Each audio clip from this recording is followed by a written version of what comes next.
എല്ലാവർക്കും നമസ്കാരം. District legal services authority അതുപോലെ നമ്മുടെ taluk legal services committee Kasaragod സംയുക്ത ആഭിമുഖ്യത്തിൽ നടക്കുന്ന ഈ വെബിനാറിലേക്ക് എത്തിയിരിക്കുന്ന എല്ലാവരെ സ്വാഗതം ചെയ്യാനായിട്ട് ഞാൻ കാസർഗോഡ് ഡിവൈഎസ്പി ശ്രീ ബാലകൃഷ്ണ സർ അവരെ ക്ഷണിച്ചുകൊള്ളുന്നു. Thank U.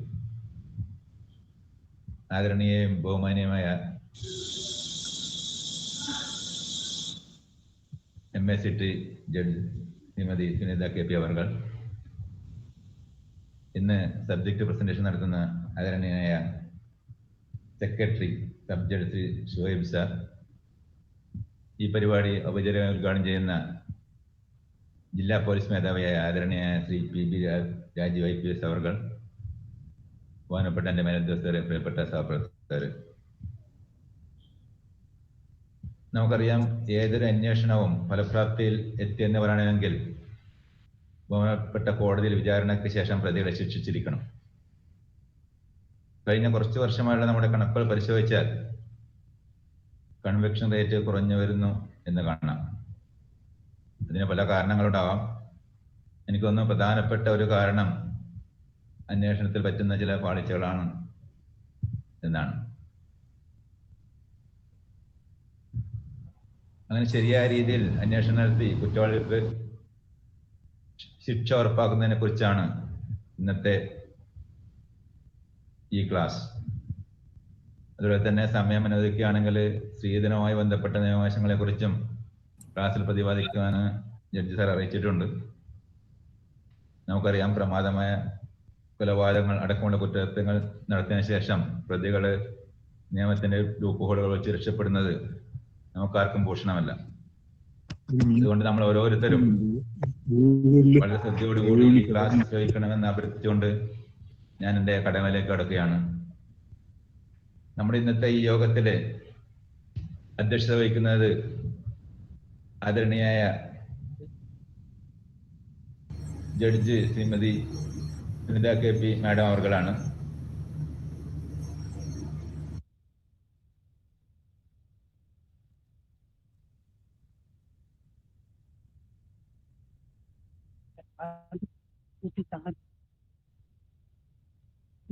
ഓഡിയോ ഓഫായി പോയാ?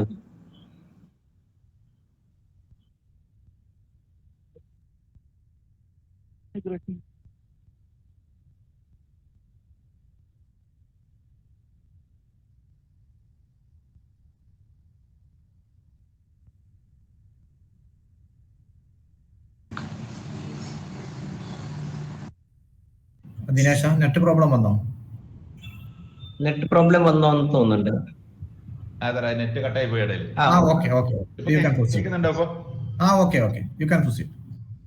ഇന്നത്തെ യോഗത്തിൽ അധ്യക്ഷത വഹിക്കുന്ന ആദരണീയായ സുനിത മാഡത്തെ ഈ പരിപാടിയിലേക്ക് കാസർഗോഡ് ജില്ലാ പോലീസിന് വേണ്ടിയും നിങ്ങൾക്ക് ഓരോരുത്തർക്ക് വേണ്ടിയും എൻ്റെ വ്യക്തിപരമായ പേരിലും ഞാൻ സ്വാഗതം ചെയ്യുകയാണ്. അതുപോലെ ഇന്നത്തെ ഈ പരിപാടി ഉദ്ഘാടനം ചെയ്യുന്നത് നമ്മുടെ പ്രിയപ്പെട്ട ജില്ലാ പോലീസ് മേധാവി ശ്രീ PB രാജീവ് IPS അവർകളാണ്. നമുക്കറിയാം, പ്രമാദമായ പല കേസുകളിലും അന്വേഷണം നടത്തി കുറ്റവാളികൾക്ക് ശിക്ഷ ഉറപ്പാക്കിയ വ്യക്തിയാണ് അദ്ദേഹം. ഈ പരിപാടി ഉദ്ഘാടനം ചെയ്യുന്ന ബഹുമാനപ്പെട്ട ജില്ലാ പോലീസ് മേധാവി ശ്രീ PB രാജീവ് IPS അവർകളെ ഈ യോഗത്തിലേക്ക് ഞാൻ ഹാർദവമായി സ്വാഗതം ചെയ്യുന്നു. നമ്മുടെ ഇന്നത്തെ ഈ ക്ലാസ് നയിക്കുന്നത് ബഹുമാനപ്പെട്ട സബ് ജഡ്ജും DLSA സെക്രട്ടറിയുമായ ശ്രീ ഷുഹൈബ് സാറാണ്. നമുക്കറിയാം, സാറിന്റെ ഒരുപാട് ക്ലാസ്സുകളെ കുറിച്ച് കേട്ടിട്ടുണ്ട്. വളരെ നമ്മുടെ ഈ പരിപാടി നമ്മൾക്ക് ക്ലാസ് എടുക്കാമെന്നേറ്റ ഷുഹൈബ് സാറിനെ ജില്ലാ പോലീസിന് വേണ്ടി നിങ്ങൾക്ക് ഓരോരുത്തർക്ക് വേണ്ടിയും എൻ്റെ സ്വന്തം പേരിലും ഞാൻ ഹാർദവമായ സ്വാഗതം ചെയ്യുന്നു. കൂടാതെ ഇന്നത്തെ ക്ലാസ് കഴിക്കാനെത്തിയ കാസർഗോഡ് ജില്ലയിലെ മുഴുവൻ പോലീസ് ഉദ്യോഗസ്ഥരെയും ഹാർദവമായ സ്വാഗതം ചെയ്തുകൊണ്ട് ഈ യോഗത്തിൽ അധ്യക്ഷത വഹിക്കാൻ ബഹുമാനപ്പെട്ട സുനിത മാഡത്തെ ക്ഷണിച്ചുകൊണ്ട് ഞാൻ നിർത്തുന്നു. ജയ് ഹിന്ദ്. നമസ്കാരം. ബഹുമാനപ്പെട്ട SP Shri PB Rajeev, DLSA സെക്രട്ടറിയും സബ് ജഡ്ജുമായ സുഹൈബ്, സ്വാഗതം പറഞ്ഞ DYSP ബാലകൃഷ്ണൻ, മറ്റ് പോലീസ് ഓഫീസേഴ്സ്, DLSA സ്റ്റാഫ് അംഗങ്ങളെ, നേരത്തെ പറഞ്ഞ പോലെ ഏതൊരു കേസിനും അതിന്റെ ഫലപ്രാപ്തിയിലെത്തുന്നത് നിങ്ങൾ ഓരോരുത്തരും പോലീസ് ഒഫീഷ്യൽസ് ചെയ്യുന്ന ആ ഒരു പ്രവൃത്തിയുടെ ഒരു ഫലമായിട്ടാണ് നമുക്ക് അതിനൊരു റിസൾട്ട് കിട്ടുന്നത്. എല്ലാവരും ഇവിടെ ഇരിക്കുന്ന ഓരോരുത്തരും പാഷനോട് കൂടെയാണ് ഈ ജോലിയിൽ വന്നിട്ടുള്ളത് നമുക്ക് അറിയാം. ഇപ്പം ആ ഒരു പാഷൻ അത് അത്രയും നിങ്ങൾക്ക് ഒരുപാട് തിരക്കുകൾ ഉണ്ടാവും. എനിക്കറിയാം, ഞങ്ങൾ മജിസ്ട്രേറ്റ് ആയിരിക്കുമ്പോഴും ഒക്കെ കണ്ടിട്ടുണ്ട്. ഒരുപാട് തിരക്കുകൾക്കിടയിലാണെങ്കിലും ഇൻവെസ്റ്റിഗേഷൻ ഒക്കെ വളരെ ബ്യൂട്ടിഫുൾ ആയിട്ട് ചെയ്ത് അതിനൊരു കൺവിക്ഷൻ ഒക്കെ ആവുമ്പം അതിനൊരു റിസൾട്ട് കിട്ടുമ്പോൾ നമുക്കുണ്ടാവുന്ന ഒരു സന്തോഷം ഉണ്ടല്ലോ, അതാണ് ഏറ്റവും വലിയൊരു കാര്യം. ആ ഒരു സംഗതിക്ക് ആ വിക്ടിമിന് കിട്ടുന്ന ഒരു ഇതും സ്റ്റേറ്റിന് വേണ്ടിയിട്ട് നിങ്ങൾ ചെയ്യുന്ന എഫേർട്ടും ഒരുപാട് വളരെയധികം വാല്യൂ ഉള്ളതാണ്. ഇപ്പൊ ഞാനിപ്പോ ഇപ്പൊ നമുക്ക് ഇങ്ങനെ ഒരു ക്ലാസ് എടുക്കുകയാണെങ്കിൽ നമുക്കറിയാം ഒരുപാട് നിയമങ്ങളുണ്ട്, അതിലൊക്കെ ഒരുപാട് ലൂപ്പ് ഹോൾസും ഉണ്ട്. അപ്പൊ ഇതെല്ലാം അടച്ചുകൊണ്ടാണ് പലപ്പോഴും നമ്മൾ ഓരോരുത്തരും മുന്നോട്ട് പോകുന്നത്. പക്ഷേ കാലാകാലങ്ങളായിട്ട് വരുന്ന ഡിസിഷൻസും അതും ഇതുമൊക്കെ അപ്ഡേഷൻ വളരെ അത്യാവശ്യമായിട്ടുള്ള ഒരു മേഖലയാണിത്. ഇപ്പൊ നിങ്ങളുടെ ഈ തിരക്കുകൾക്കിടയിലും കുറച്ച് സമയം നമുക്കൊരു ഇന്ററാക്റ്റീവ് സെഷൻ, ഇപ്പൊ സുഹൈബ് ക്ലാസ് എടുത്ത് കഴിഞ്ഞ ഒരു ഇന്ററാക്റ്റീവ് സെഷൻ ഉണ്ടാകുമ്പോൾ നിങ്ങൾക്കും ഫ്രഷ് ആവും, അപ്ഡേഷൻ ആവും. അതൊക്കെ ഉദ്ദേശിച്ചിട്ടും പിന്നെ പ്രത്യേകിച്ചും ഇപ്പോഴത്തെ നടന്നു വരുന്ന ഒരു സാമൂഹികമായിട്ടുള്ള പ്രത്യേകിച്ചും സ്ത്രീകൾക്കെതിരെയുള്ള അതിക്രമങ്ങൾ ഒരുപാട് വർദ്ധിച്ചു വരുന്നുണ്ട്. അപ്പൊ അതൊക്കെ ഒന്ന് സൂചിപ്പിച്ചുകൊണ്ട് ഒരു ക്ലാസ് ആണ് ഉദ്ദേശിക്കുന്നത്. അപ്പൊ അതിനു വേണ്ടിയിട്ട് ഇന്നിവിടെ വന്നിരിക്കുന്ന എല്ലാവരും വളരെ ശ്രദ്ധയോടുകൂടി ഇതെല്ലാം ആക്റ്റീവായിട്ട് പാർട്ടിസിപ്പേറ്റ് ചെയ്യണം. നമുക്ക് അറിയാവുന്ന കാര്യങ്ങൾ ഡിസ്കസ് ചെയ്യാം, അറിയാത്തത് പിന്നെ നെക്സ്റ്റ് ഒരു ക്ലാസ്സിലേക്ക്. ഇതിവിടെ അവസാനിക്കുന്നില്ല, ഇത് നമുക്ക് സ്റ്റാർട്ട് ചെയ്യാം. ഇതുപോലെ വൈകുന്നേരങ്ങളിലാകുമ്പോൾ നിങ്ങൾക്കും ഒരുപാട് ഡിഫിക്കൽട്ടി ഉണ്ടാവില്ല വിചാരിക്കുന്നു. അതുകൊണ്ട് ഈ ഒരു പ്രോഗ്രാം ഉദ്ഘാടനം ചെയ്യാനായിട്ട് ബഹുമാനപ്പെട്ട SP PB രാജീവ് അവരെ ക്ഷണിച്ചു കൊടുക്കുന്നു.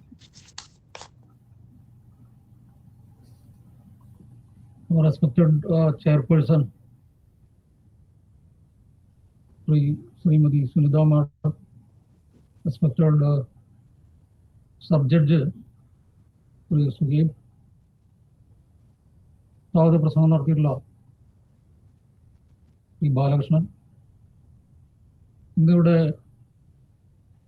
ഈ ക്ലാസ് അറ്റൻഡ് ചെയ്യാനായിട്ട് എത്തിച്ചേർന്നിട്ടുള്ള CI SHMR, DYSP special branch, additional SP, മറ്റ് സഹപ്രവർത്തകർ, ഡിസ്ട്രിക്ട് ലീഗൽ സർവീസ് അതോറിറ്റിയുടെ ഈ സംരംഭം ശരിക്കും പ്രശംസനീയം തന്നെയാണ്. കാരണം ഞാൻ മറ്റു പല ജില്ലകളിലും പങ്കെടുത്തിട്ടെങ്കിലും ഇത്തരത്തിലുള്ള ക്ലാസ് വളരെ ചുരുക്കം ജില്ലകളിൽ മാത്രമേ നടത്താനുള്ള ഒരു സാന്നിധ്യം പലരും കാണിച്ചിട്ടുള്ളൂ എന്നുള്ളൊരു സത്യമാണ്. ആകെ തൃശ്ശൂർ ജില്ലയിൽ ഇത്തരത്തിലുള്ള ഒരു ക്ലാസ് പലപ്പോഴായിട്ട് നടത്താറുണ്ട്. അവരുടെ DLS പല സബ് ഡിവിഷൻ വൈസ് അവരെടുക്കാറുണ്ട്. Separate head constable level, SI ലെവലിൽ എടുക്കാറുണ്ട്. കാസർഗോഡ് ജില്ലയിലാണ് ഇവിടെ വന്നതിന് ശേഷം ഞാൻ ഇപ്പോൾ ഇത്തരത്തിലുള്ളൊരു സംരംഭം കാണാനിടയായത്. ശരിക്കും അത് നല്ലൊരു തുടക്കം തന്നെയാണ്. കാരണം ഇന്നത്തെ പുതിയ ഈ SHOമാര് SHO SI എന്നുള്ള ഒരു ലെവല് മാറി SHO ഇപ്പോൾ CA മാരായിരിക്കുന്ന പുതിയ ഒരു സംവിധാനമാണ് ഇപ്പോൾ നമ്മുടെ സ്റ്റേറ്റിൽ നടക്കുന്നത്. അപ്പൊ അവർക്ക് SHOമാർക്ക് ശരിയായിട്ടുള്ള രീതിയിലുള്ള ഒരു സർവീസ് 8-9 വർഷം ആയിട്ടുള്ള SI റാങ്കിൽ കഴിഞ്ഞ് വന്നിട്ടുള്ള SHOമാരാണ് CA വരുന്നത്. എന്നിരുന്നാലും അവർക്ക് പറയത്തക്ക രീതിയിലുള്ള ഇൻവെസ്റ്റിഗേഷന്റെ മികവ് തെളിയിക്കുന്നതിന് വേണ്ടിയിട്ടുള്ള ഒരു ജുഡീഷ്യറിയുടെ ഭാഗത്ത് നിന്ന് പ്രത്യേകിച്ച് കിട്ടേണ്ടതായിട്ടുള്ള ഒരു ക്ലാസ് തന്നെയാണിത്. മറ്റു പല ക്ലാസ്സുകളും അവർ അറ്റൻഡ് ചെയ്തിട്ടുള്ളതാണ്, മറ്റു ട്രെയിനിങ് കഴിഞ്ഞിട്ട് വന്നിട്ടുള്ളതാണ്. എന്നിരുന്നാലും ഇത്തരത്തിലുള്ള ഒരു ക്ലാസ് സാധാരണ മുമ്പൊക്കെ ഈ SP-മാര് ഈ മന്ത്ലി ക്രൈം കോൺഫറൻസ് നടത്തുന്ന സമയത്ത് ഒന്നുമില്ലെങ്കിൽ പബ്ലിക് പ്രോസിക്യൂട്ടേഴ്സ് അല്ലെങ്കിൽ APP-മാരെ കൊണ്ടൊക്കെ ക്ലാസ് എടുത്ത് അവർക്ക് സംശയമുള്ള സബ്ജക്റ്റുകളെ കുറിച്ച് എടുക്കുന്ന ഒരു തരത്തിലുള്ള സംവിധാനം ഉണ്ടാകാറുണ്ട്.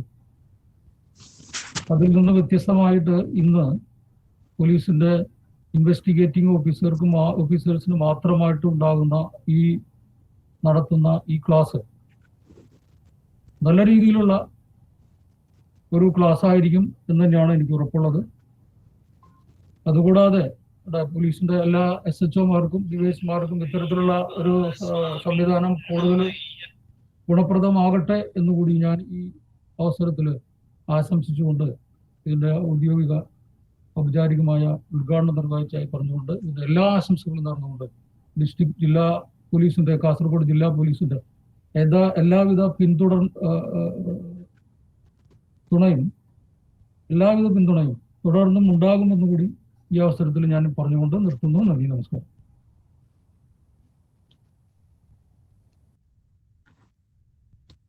അടുത്തതായി ക്ലാസ് എടുക്കാനായി സുഹേബ് സബ്ജക്റ്റിന് ക്ഷണിക്കുന്നു. Okay.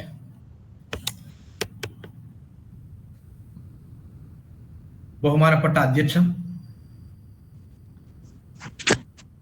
Kasaragod taluk legal service committee chairman and MACT ജഡ്ജായ സുനിത മാഡം, ഉദ്ഘാടകൻ ബഹുമാനപ്പെട്ട PB രാജീവ് IPS, സ്വാഗത ഭാഷണം പറഞ്ഞ DYSP ബാലകൃഷ്ണൻ, നന്ദി പ്രകാശിപ്പിക്കുന്ന സൂര്യ, DLSAയുടെ സെക്ഷൻ ഓഫീസർ ദിനേശ, മറ്റ് പ്രിയപ്പെട്ട police officers. Sunitha madam Kasaragod taluk legal services കമ്മിറ്റിയുടെ ചെയർപേഴ്സൺ ആയതിനു ശേഷം ലീഗൽ സർവീസസ് ഫങ്ഷൻസുമായി ബന്ധപ്പെട്ട് ധാരാളം ഉപദേശങ്ങളും തരാറുണ്ട്. അതിലൊരു വിലപ്പെട്ട ഒരു നിർദ്ദേശമായിരുന്നു ജില്ലയിലെ പോലീസ് ഉദ്യോഗസ്ഥന്മാർക്ക് ലീഗൽ അവയർനെസ് കൊടുക്കുക എന്ന ഉദ്ദേശത്തോടു കൂടി ക്ലാസ് സംഘടിപ്പിക്കുക എന്നുള്ളത്. അതിൻ്റെ അടിസ്ഥാനത്തിലാണ് ഈ ഒരു ക്ലാസ് ഇന്നിവിടെ അറേഞ്ച് ചെയ്തത്. അപ്പോൾ തുടക്കത്തിൽ മാഡം സൂചിപ്പിച്ചത് ഇപ്പോൾ കേരളത്തിൽ അങ്ങോളം ഇങ്ങോളം കാലിക പ്രാധാന്യമായിക്കൊണ്ട് ധാരാളം ചർച്ചകൾക്കും ക്ലാസുകൾക്കും വിഷയമായ ഡൗറി പ്രൊഹിബിഷൻ ആക്ടിനെ കുറിച്ച് പോലീസ് ഉദ്യോഗസ്ഥന്മാർക്ക് ഒരു അവയർനെസ് കൊടുക്കണം എന്നുള്ളതാണ്. അതാണ് പ്രാഥമികമായി മാഡം നിർദ്ദേശിച്ച ഒരു മാറ്റർ. ഞാൻ ഇന്നത്തെ ഈ ക്ലാസിന്റെ സബ്ജക്റ്റായി കാണിച്ചത് ഇഫക്റ്റീവ് ഇൻവെസ്റ്റിഗേഷൻ എന്നുള്ളതാണ്. ഡൗറി പ്രൊഹിബിഷൻ ആക്ടിൽ നിന്ന് തുടങ്ങിയാൽ പോലും ഞാൻ ആ സബ്ജക്റ്റ് ഇഫക്റ്റീവ് ഇൻവെസ്റ്റിഗേഷൻ എന്ന് കൊടുക്കാനുള്ള ഒരു പ്രധാന കാരണം നേരത്തെ മാഡം സൂചിപ്പിച്ചതുപോലെ ഈ ക്ലാസ് എന്ന് പറയുന്നത് ഒരു തുടക്കം മാത്രമായിട്ടാണ് ലീഗൽ സർവീസസ് അതോറിറ്റിയും അതുപോലെ TLSയും കാണുന്നത്. ഒരുപാട് മേഖലകളിൽ പോലീസ് ഉദ്യോഗസ്ഥന്മാർക്ക് ലീഗൽ അവയർനെസ് കൊടുക്കുക എന്നതുകൂടി നമ്മൾ ലക്ഷ്യമാക്കുന്നുണ്ട്. ഇതുപോലുള്ള ക്ലാസിന്റെ പൂർണ്ണ സഹകരണം ബഹുമാനപ്പെട്ട SP ഉറപ്പു തന്നിട്ടുണ്ട്. അതിനെ ഞാൻ സ്വാഗതം ചെയ്യും. ഇഫക്റ്റീവ് ഇൻവെസ്റ്റിഗേഷൻ എന്ന് ഈ ഒരു ക്ലാസ് പരമ്പരക്ക് പേര് കൊടുക്കാൻ തന്നെ ഒരു കാരണം നേരത്തെ സ്വാഗത പ്രഭാഷണത്തിൽ സൂചിപ്പിച്ചു. പോലീസ് ചാർജ് ചെയ്യുന്ന കേസസിൽ നല്ലൊരു ശതമാനം അവസാനിക്കുന്നത് അക്വിറ്റലിലാണ്. അതൊരു വാസ്തവമാണ്. കാരണം പല കേസസും പാർട്ടികൾ തമ്മിൽ സെറ്റിൽമെന്റ് ആയി അവർ കോടതിയിൽ മൊഴി മാറ്റി പറഞ്ഞ് അത് അക്വിറ്റലിലേക്ക് എത്താറുണ്ട്. അത് നമ്മളെ ബാധിക്കുന്ന ഒരു വിഷയമായിട്ട് കണക്കണ്ട.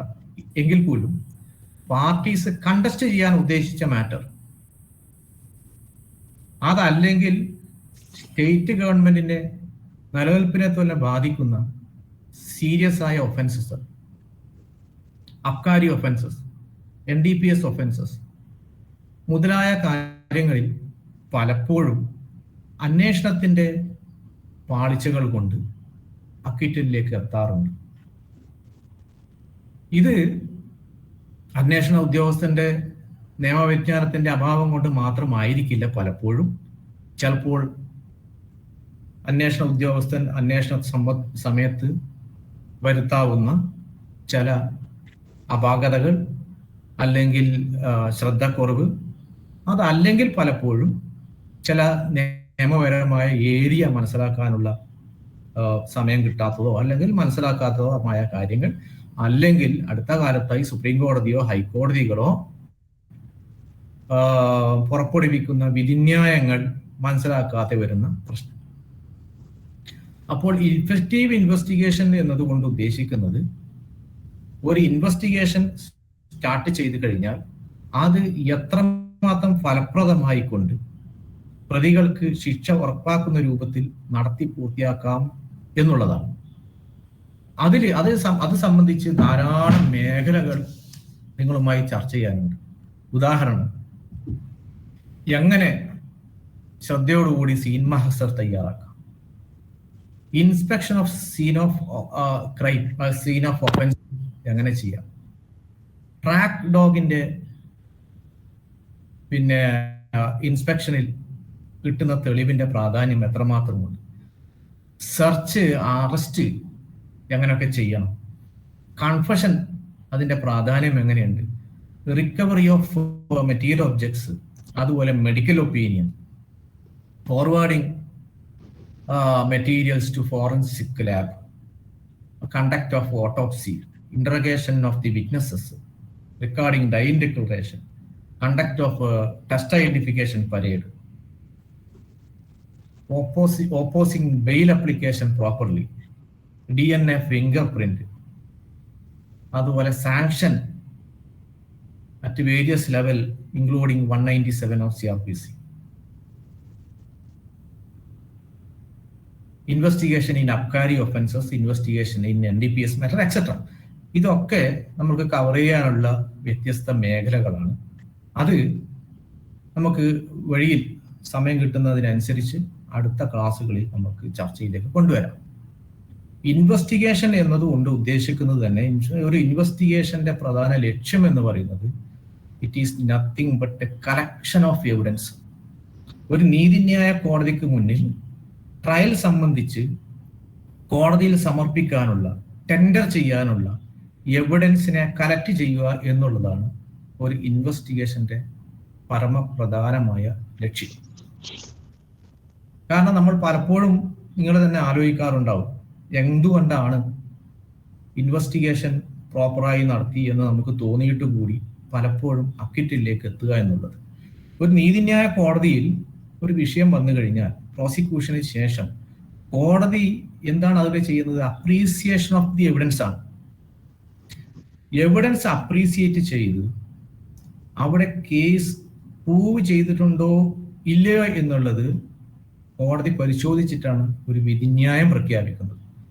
ഏത് നീതിന്യായ കോടതിയെ സംബന്ധിച്ചിടത്തോളം ഒരു കേസ് പ്രൂവ് ചെയ്തോ ഇല്ലയോ എന്ന് കോടതി മനസ്സിലാക്കുന്ന അതിൻ്റെ ടച്ച് ഓൺ, അതിൻ്റെ ഡിസൈസീവ് ഫാക്ടർ എന്ന് പറയുന്നത് എവിഡൻസ് ആക്ടിലെ സെക്ഷൻ 3 ആണ്. A fact is said to be proved when after considering the matters before it court either believes it to exist. അതാണ് സെക്ഷൻ 3 പറയുന്നത്. കോടതി ഒരു ഫാക്ട് എക്സിസ്റ്റ് ചെയ്തു എന്ന് വിശ്വസിക്കണം. അതല്ലെങ്കിലോ considers its existence so probable that a prudent man ought under the circumstances of particular case to act upon supposition that it exists. അപ്പോൾ first പാർട്ടിൽ കോടതി ഒരു ഫാക്ട് പ്രൂവ് ചെയ്തതായി കോടതി വിശ്വസിക്കണം. അല്ലെങ്കിൽ അതേ സമാന സാഹചര്യങ്ങൾ ഒരു ഓർഡിനറി പ്രൂഡന്റ് മാന്റെ മുന്നിൽ വെച്ച് കഴിഞ്ഞാൽ ആ ഓർഡിനറി പ്രൂഡന്റ് മാൻ, അതായത് ഒരു സാധാരണക്കാരൻ, ആ ഒരു ഫാക്ട് നിലനിൽക്കുന്നുണ്ട് എന്ന് വിശ്വസിക്കണം. ഇത് രണ്ടാണ് ഫാക്ട്. അപ്പോൾ കോടതിക്ക് മുന്നിൽ ജസ്റ്റിസ് ബസന്ത് സാറിന്റെ ഒക്കെ റൂളിൽ പറയുന്നുണ്ട്, ഈ ഫസ്റ്റ് പാർട്ടാണ് ക്രിമിനൽ കോടതിയെ സംബന്ധിച്ചിടത്തോളം ബാധകമായത്. അതായത് the court either believes to exist a fact. അപ്പോൾ അത് കോടതി വിശ്വാസത്തിൽ എടുക്കണമെങ്കിൽ വിശ്വസനീയമായ തെളിവുകൾ വേണം കോടതിക്ക് മുന്നിലെത്താൻ. അപ്പൊ കോടതിക്ക് മുന്നിലെത്തിയ തെളിവുകൾ കോടതി പരിശോധിക്കുമ്പോൾ അതിനൊരു അവിശ്വസനീയത വരുന്നുണ്ടെങ്കിൽ, എന്തെങ്കിലും ഒരു സംശയത്തിന്റെ ഒരു ലാഞ്ചന അവിടെ വരുന്നുണ്ടെങ്കിൽ പ്രതിക്ക് അനുകൂലമായി മാറും, സംശയത്തിന്റെ ആനുകൂല്യം പ്രതിക്ക് കൊടുക്കും. അപ്പോൾ അങ്ങനെ ഒരു സംശയത്തിന്റെ ഒരു ലാഞ്ചന വരാത്ത രൂപത്തിൽ കളക്ഷൻ ഓഫ് എവിഡൻസ് വളരെ പെർഫെക്റ്റ് ആയിരിക്കണം. അത് ചെയ്യാനുള്ള എല്ലാ മെത്തേഡ്സും ഒരു പോലീസ് ഉദ്യോഗസ്ഥനെ സംബന്ധിച്ചിടത്തോളം അറിഞ്ഞിരിക്കണം. അത് അറിയാതെ അന്വേഷണ സമയത്ത് തന്നെ കളക്ഷൻ ഓഫ് എവിഡൻസിന്റെ ഭാഗമായി നിങ്ങൾക്ക് വരുന്ന തെറ്റുകൾ, പാളിച്ചകൾ ഒക്കെ ട്രയലിന്റെ സമയത്ത് ക്രിമിനൽ അഭിഭാഷകർ അത് ഉയർത്തിക്കൊണ്ടുവരികയും അത് സംശയത്തിന്റെ ആനുകൂല്യങ്ങൾ നിലനിർത്താനുള്ള കാരണമായി മാറുകയും ചെയ്യും. അത് എവിടുന്ന് സ്റ്റാർട്ട് ചെയ്യുന്നു? ഒരു FIR രജിസ്റ്റർ ചെയ്യുന്നത് മുതൽ ഫൈനൽ റിപ്പോർട്ട് 173(2) പ്രകാരം കൊടുക്കുന്നത് വരേക്കും ഒരു പോലീസ് ഉദ്യോഗസ്ഥൻ ആ മാറ്ററിൽ ശ്രദ്ധ പതിപ്പിക്കേണ്ടതുണ്ട്. അദ്ദേഹത്തിന്റെ, നിങ്ങൾ ശ്രദ്ധിക്കേണ്ടത്, ഒരു പോലീസ് ഉദ്യോഗസ്ഥന്റെ പാളിച്ച കൊണ്ട്, ഒരു പോലീസ് ഉദ്യോഗസ്ഥന് സംഭവിക്കുന്ന നിയമപരമായ പരിജ്ഞാനത്തിന്റെ അഭാവം കൊണ്ട് ഒരു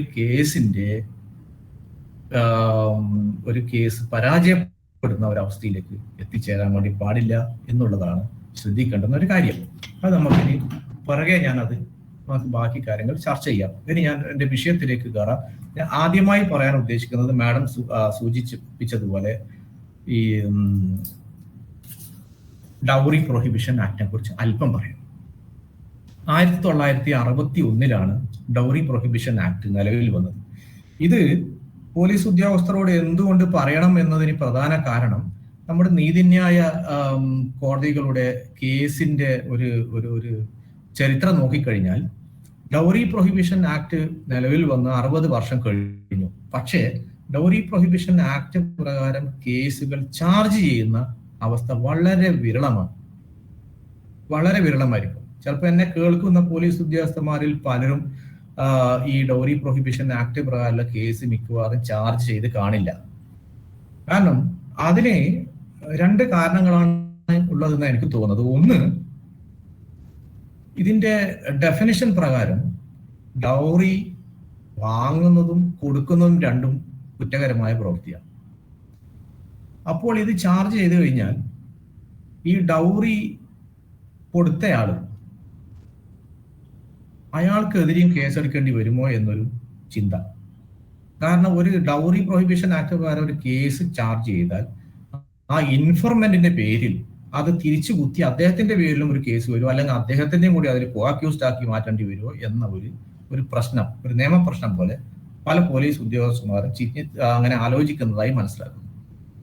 രണ്ടാമത്തെ കാര്യം, ഈ ആക്ടിന്റെ ആപ്ലിക്കേഷനെ സംബന്ധിച്ചിടത്തോളം ഉള്ള ഒരു അജ്ഞത. കാരണം ഇങ്ങനെ ഒരു ആക്ട് ഉണ്ടോ ഇല്ലയോ എന്നുള്ളത് പലപ്പോഴും ചിലപ്പം അറിഞ്ഞു കാണിക്കില്ല. കാരണം ഈ ഡൗറി പ്രൊഹിബിഷൻ ആക്ടിനെ സംബന്ധിച്ചിടത്തോളം കേരളത്തിൽ അങ്ങോളം ഇങ്ങോളം വിശദമായ ചർച്ചക്ക് വന്നത് അടുത്ത കാലത്തായി നിങ്ങൾക്കൊക്കെ അറിയുന്നത് പോലെ ഒരു പെൺകുട്ടിയുടെ ഭർത്തൃ വീട്ടിൽ നിന്നുള്ള പീഡനം എന്ന് പ്രോസിക്യൂഷൻ രേഖകളിൽ പറയപ്പെടുന്നതായ ഒരവസ്ഥയുമായി ബന്ധപ്പെട്ട് വന്ന മരണമാണ്. ആ മരണം സംഭവിച്ച് തുടർന്ന് കേരള ലീഗൽ സർവീസസ് അതോറിറ്റി പോലും ഈ ഡൗറി പ്രൊഹിബിഷൻ ആക്ടിനെ കുറിച്ച് പൊതുജനങ്ങൾക്ക് അവയർനെസ് ഉണ്ടാക്കാനുള്ള ക്ലാസുകൾ സംഘടിപ്പിക്കാൻ നിർദ്ദേശിക്കുകയും അങ്ങനെ ധാരാളമായി കേരളത്തിൽ അങ്ങോളം ഇങ്ങോളം ക്ലാസുകൾ സംഘടിപ്പിക്കുകയും ചെയ്തു. പക്ഷെ അതിന്റെ ഭാഗമായി ഈ ഡൗറി പ്രൊഹിബിഷൻ ആക്ട് പ്രകാരം ആക്ട് ചെയ്യേണ്ട, ഒരു പ്രോസിക്യൂഷനെ വേണ്ടുന്ന നടപടികൾ സ്വീകരിക്കേണ്ട പോലീസ് ഉദ്യോഗസ്ഥന്മാരും ആ ആക്ടിനെ കുറിച്ച് ഒരു അവബോധം വേണം എന്നുള്ളതാണ് ഈ ഒരു ക്ലാസ്സിൽ നിങ്ങളെ ഈ ആക്ടിനെ കുറിച്ച് ഉണർത്താൻ ഒരു പ്രധാന കാരണം. അപ്പോ ഇത് സെക്ഷൻ 2 ആണ് ഡൗറി എന്താണ് എന്ന് ഡിഫൈൻ ചെയ്യുന്നത്, നിർവചിക്കുന്നത്. സെക്ഷൻ 2 നിർവചന പ്രകാരം ഡൗറി എന്ന് പറയുന്നത് കംപ്ലീറ്റ് ജനറൽ ന്യൂട്രൽ ആണ്. കാരണം നമ്മുടെ മലയാളത്തിൽ സ്ത്രീധനം എന്ന് പറയുന്ന ആ സ്ത്രീ എന്ന് പറയുന്ന ഒരു സ്ത്രീലിംഗ പദം ഈ ആക്ടിന്റെ ഡെഫിനിഷൻ പ്രകാരം ഡൗറിക്കില്ല. കാരണം സ്ത്രീകളുടെ ഭാഗത്ത് കല്യാണം കഴിക്കുന്ന സമയത്ത് ഒരു സ്ത്രീയെ കല്യാണം കഴിക്കുമ്പോൾ സ്ത്രീയിൽ നിന്ന് വല്ലതും ഇങ്ങോട്ട് വാങ്ങിയാൽ മാത്രമല്ല ഡൗറി പ്രകാരമുള്ള ഈ നിർവചനത്തിന്റെ പരിധിയിൽപ്പെടുന്നത്. അതേ സമയത്ത് ഇതിന്റെ റിവേഴ്സ് ഡയറക്ഷൻ, അതായത് കല്യാണം കഴിച്ചു കൊടുക്കുന്ന സമയത്ത് പെണ്ണിനെ തരണമെങ്കിൽ ഇങ്ങോട്ട് പണം തരണം എന്ന് ആവശ്യപ്പെട്ട് ചെക്കന്റെ ഭാഗത്തു നിന്ന്, അതായത് വരന്റെ ഭാഗത്ത് നിന്ന് വല്ലതും സ്വീകരിച്ചാലും ഇത് പ്രകാരമുള്ള ഡൗറിയായി.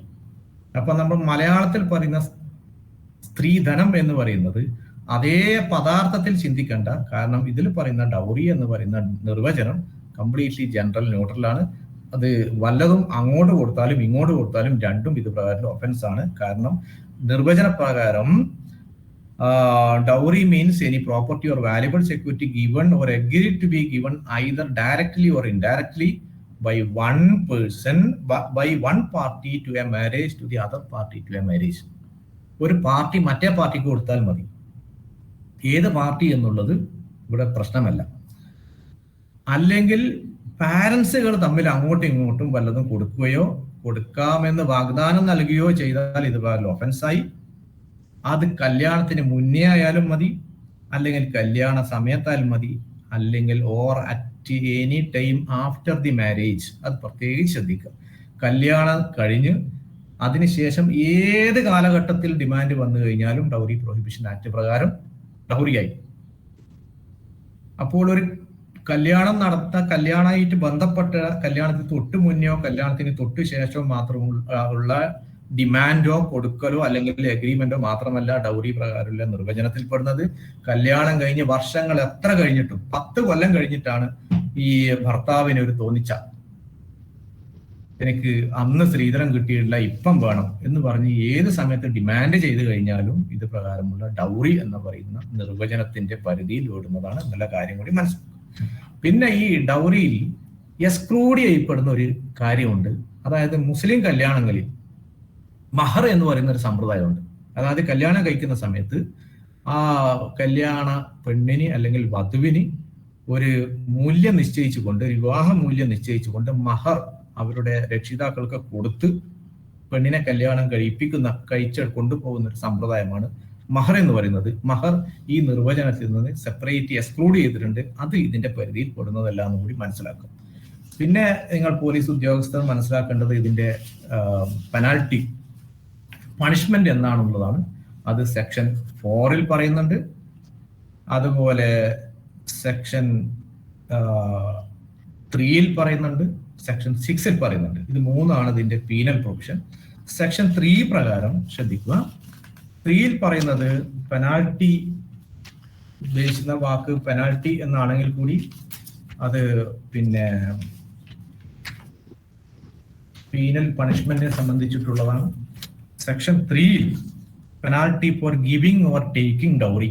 ഇവിടെയാണ് പലപ്പോഴും നമ്മൾ ഈ കേസ് ചാർജ് ചെയ്യാൻ വേണ്ടി മടിക്കുന്ന ഒരു ഏരിയ എന്ന് എനിക്ക് തോന്നുന്നു. കാരണം if any person after the commencement of this act gives or takes or abets giving or taking dowry, he shall be punishable with imprisonment for a term which shall not be less than 5 years and so and so. Minimum punishment 5 years ആണ്. പക്ഷെ ഇവിടെ ആരെങ്കിലും dowry വാങ്ങുകയോ അല്ലെങ്കിൽ കൊടുക്കുകയോ അല്ലെങ്കിൽ കൊടുക്കാനോ വാങ്ങാനോ പ്രേരിപ്പിക്കുകയോ ചെയ്താൽ സെക്ഷൻ 3 പ്രകാരമുള്ള ഒരു ഒഫൻസായി, നോ ഡൗട്ട്. പിന്നെ അതിൽ section 3 sub clause 3 saving clause പറയുന്നുണ്ട്. അതായത് സ്വമേധയ ഡിമാൻഡ് ഇല്ലാതെ ആരെങ്കിലും വധുവിന് വല്ലതും പ്രസൻസ് കൊടുത്താൽ അത് ഈ ഡൗറിയുടെ നിർവചനത്തിൽ പെടുന്നതല്ല. അല്ലെങ്കിൽ നിർബന്ധ ബുദ്ധി ഇല്ലാതെ വരനെ ആരെങ്കിലും വല്ല സമ്മാനവും കൊടുത്തു കഴിഞ്ഞാൽ ഇതിന്റെ പരിധിയിൽ പെടുന്നതല്ല. അത് രണ്ടും മനസ്സിലാക്കുക. സ്വമേധയ അവരുടെ ഇഷ്ടപ്രകാരം വധുവിനോ വരനോ, അതിന്റെ ബ്രാക്കറ്റിൽ പ്രത്യേകിച്ച് പറയുന്നത് without any demand having made in this behalf, ഒരു ഡിമാൻഡ് ഇല്ലാതെ കൊടുക്കുന്ന ഒരു സമ്മാനവും ഇതിന്റെ പരിധിയിൽ പെടില്ല. പക്ഷെ അതിൽ തന്നെ പറയുന്നുണ്ട്, പ്രൊവൈസോയിൽ പറയുന്നുണ്ട്, അങ്ങനെ ചെയ്യണമെങ്കിൽ, അതായത് ഈ ഒരു പരിരക്ഷ അതിന് കിട്ടണമെങ്കിൽ ഈ കൊടുക്കുന്ന ആഭരണങ്ങൾ അല്ലെങ്കിൽ വസ്തുക്കൾ, വാല്യുബിൾ സെക്യൂരിറ്റി എന്താണോ അത് ഒരു ലിസ്റ്റ് തയ്യാറാക്കണം. അത് സെൻട്രൽ ഗവൺമെന്റ് അതിന് റൂൾ പ്രഖ്യാപിച്ചിട്ടുണ്ട്. ആ റൂൾ പ്രകാരം അങ്ങനെ തയ്യാറാക്കുന്ന ലിസ്റ്റിൽ ആരൊക്കെയാണ് സമ്മാനം തരുന്നത് എന്ന് പ്രത്യേകിച്ച് എഴുതണം. അതിൽ 2 പാർട്ടിയും കൂടി, അതായത് വരനും വധുവും കൂടി സൈൻ ചെയ്യണം. എങ്കിൽ മാത്രമാണ് ഇത്, അതായത് കൊടുക്കുന്ന പ്രസൻസ് ഇതിൽ പരിധിയിൽ പെടില്ല എന്ന ഒരു നിർവചനത്തിൽ നിന്ന് വരുന്നത്. അതായത് ഒരു ലിസ്റ്റ് തയ്യാറാക്കി 2 കൂട്ടരും കൂടി അതിൽ ഒപ്പിട്ടിട്ടില്ല എങ്കിൽ അത് ഈ കൊടുത്ത ആഭരണങ്ങളായാലും പണമായാലും നിർബന്ധ ബുദ്ധിയിൽ, അതായത് ഡിമാൻഡ് ചെയ്തുകൊണ്ട് കൊടുത്തതാണ് എന്ന് തീർച്ചയായിട്ടും വ്യാഖ്യാനിക്കാൻ പറ്റും. അതിന്റെ സേവിംഗ് ക്ലോസ് ഇതാണ്: there should be a list prepared at the time of giving the presents. അതുകൂടി ശ്രദ്ധിക്കുക. പിന്നെ 4A ഉണ്ട്, അത് പിന്നെ ബാൻ ഓർ അഡ്വർടൈസ്മെന്റ് ആണ്. അതായത് ഒരു കല്യാണത്തിന്റെ പിന്നെ പരസ്യം, കല്യാണ പരസ്യം കൊടുക്കുന്ന സമയത്ത് എന്റെ മകളെ ആരെങ്കിലും കല്യാണം കഴിക്കുന്നുണ്ടെങ്കിൽ ഞാൻ ഇന്നതൊക്കെ തരാം എന്ന് ഒരു പ്രപ്പോസൽ വെക്കുക, അല്ലെങ്കിൽ അങ്ങനെ ഒരു പരസ്യം ചെയ്യുക. അത് 4A പ്രകാരം പണിഷബിൾ ആണ്. മിനിമം 6 months ആണ് അതിന്റെ punishment. That may extend up to 2 years. അത് അവിടെ നിൽക്കട്ടെ. പിന്നെ ഇതിൽ പ്രധാനപ്പെട്ട ഒരു സെക്ഷൻ മനസ്സിലാക്കുക, സെക്ഷൻ 6 ആണ്. Section 6 dowry to be for the benefit of the wife or her heirs, ഇതാണ് അതിന്റെ ഹെഡിങ്. ആ സെക്ഷൻ 6 ചുരുക്കി പറഞ്ഞു കഴിഞ്ഞാൽ ഏതൊരു സ്ത്രീധനവും ഒരു പെൺകുട്ടിക്ക് കൊടുത്തിട്ടുണ്ടെങ്കിൽ ആ കൊടുത്ത സ്ത്രീധനം മുഴുവനും അത് വാങ്ങിയ ഭർത്താവോ ഭർത്താവിന്റെ ആൾക്കാരോ ആ പെൺകുട്ടിക്ക് തിരികെ കൊടുക്കണം. എങ്ങനെ തിരികെ കൊടുക്കണം? അതിൽ പറഞ്ഞ സ്പെസിഫൈഡ് പീരിയഡിന്റെ ഉള്ളിൽ തിരികെ കൊടുക്കണം എന്നാണ് അതിൽ പറയുന്നത്. ആ തിരികെ കൊടുക്കണം എന്ന് പറയുന്ന ആ ഒരു കണ്ടീഷൻ ഒരു സ്ത്രീയെ സംബന്ധിച്ചിടത്തോളം, വധുവിനെ സംബന്ധിച്ചിടത്തോളം ബാധകമല്ല. അതായത് വധുവിന് കല്യാണ സമയത്ത് വരന്റെ ആൾക്കാർ വല്ലതും കൊടുത്തിട്ടുണ്ടെങ്കിൽ അത് തിരികെ കൊടുക്കാനുള്ള ബാധ്യത സെക്ഷൻ 6 പ്രകാരം വധുവിനില്ല. അതേ സമയത്ത് കല്യാണ സമയത്ത് വധുവിൽ നിന്ന് വരനോ വരന്റെ ആൾക്കാരോ വല്ലതും ഡൗറി എന്ന നിലയ്ക്ക് കൈപ്പറ്റിയിട്ടുണ്ടെങ്കിൽ അത് തിരികെ കൊടുക്കണം. പ്ലീസ് സൗണ്ട് മ്യൂട്ട് ചെയ്യൂ. തിരികെ കൊടുക്കണം എന്ന് പറയുന്നുണ്ട്. എങ്ങനെ തിരികെ കൊടുക്കണം? അതിനൊരു പീരീഡ് നിശ്ചയിച്ചിട്ടുണ്ട്.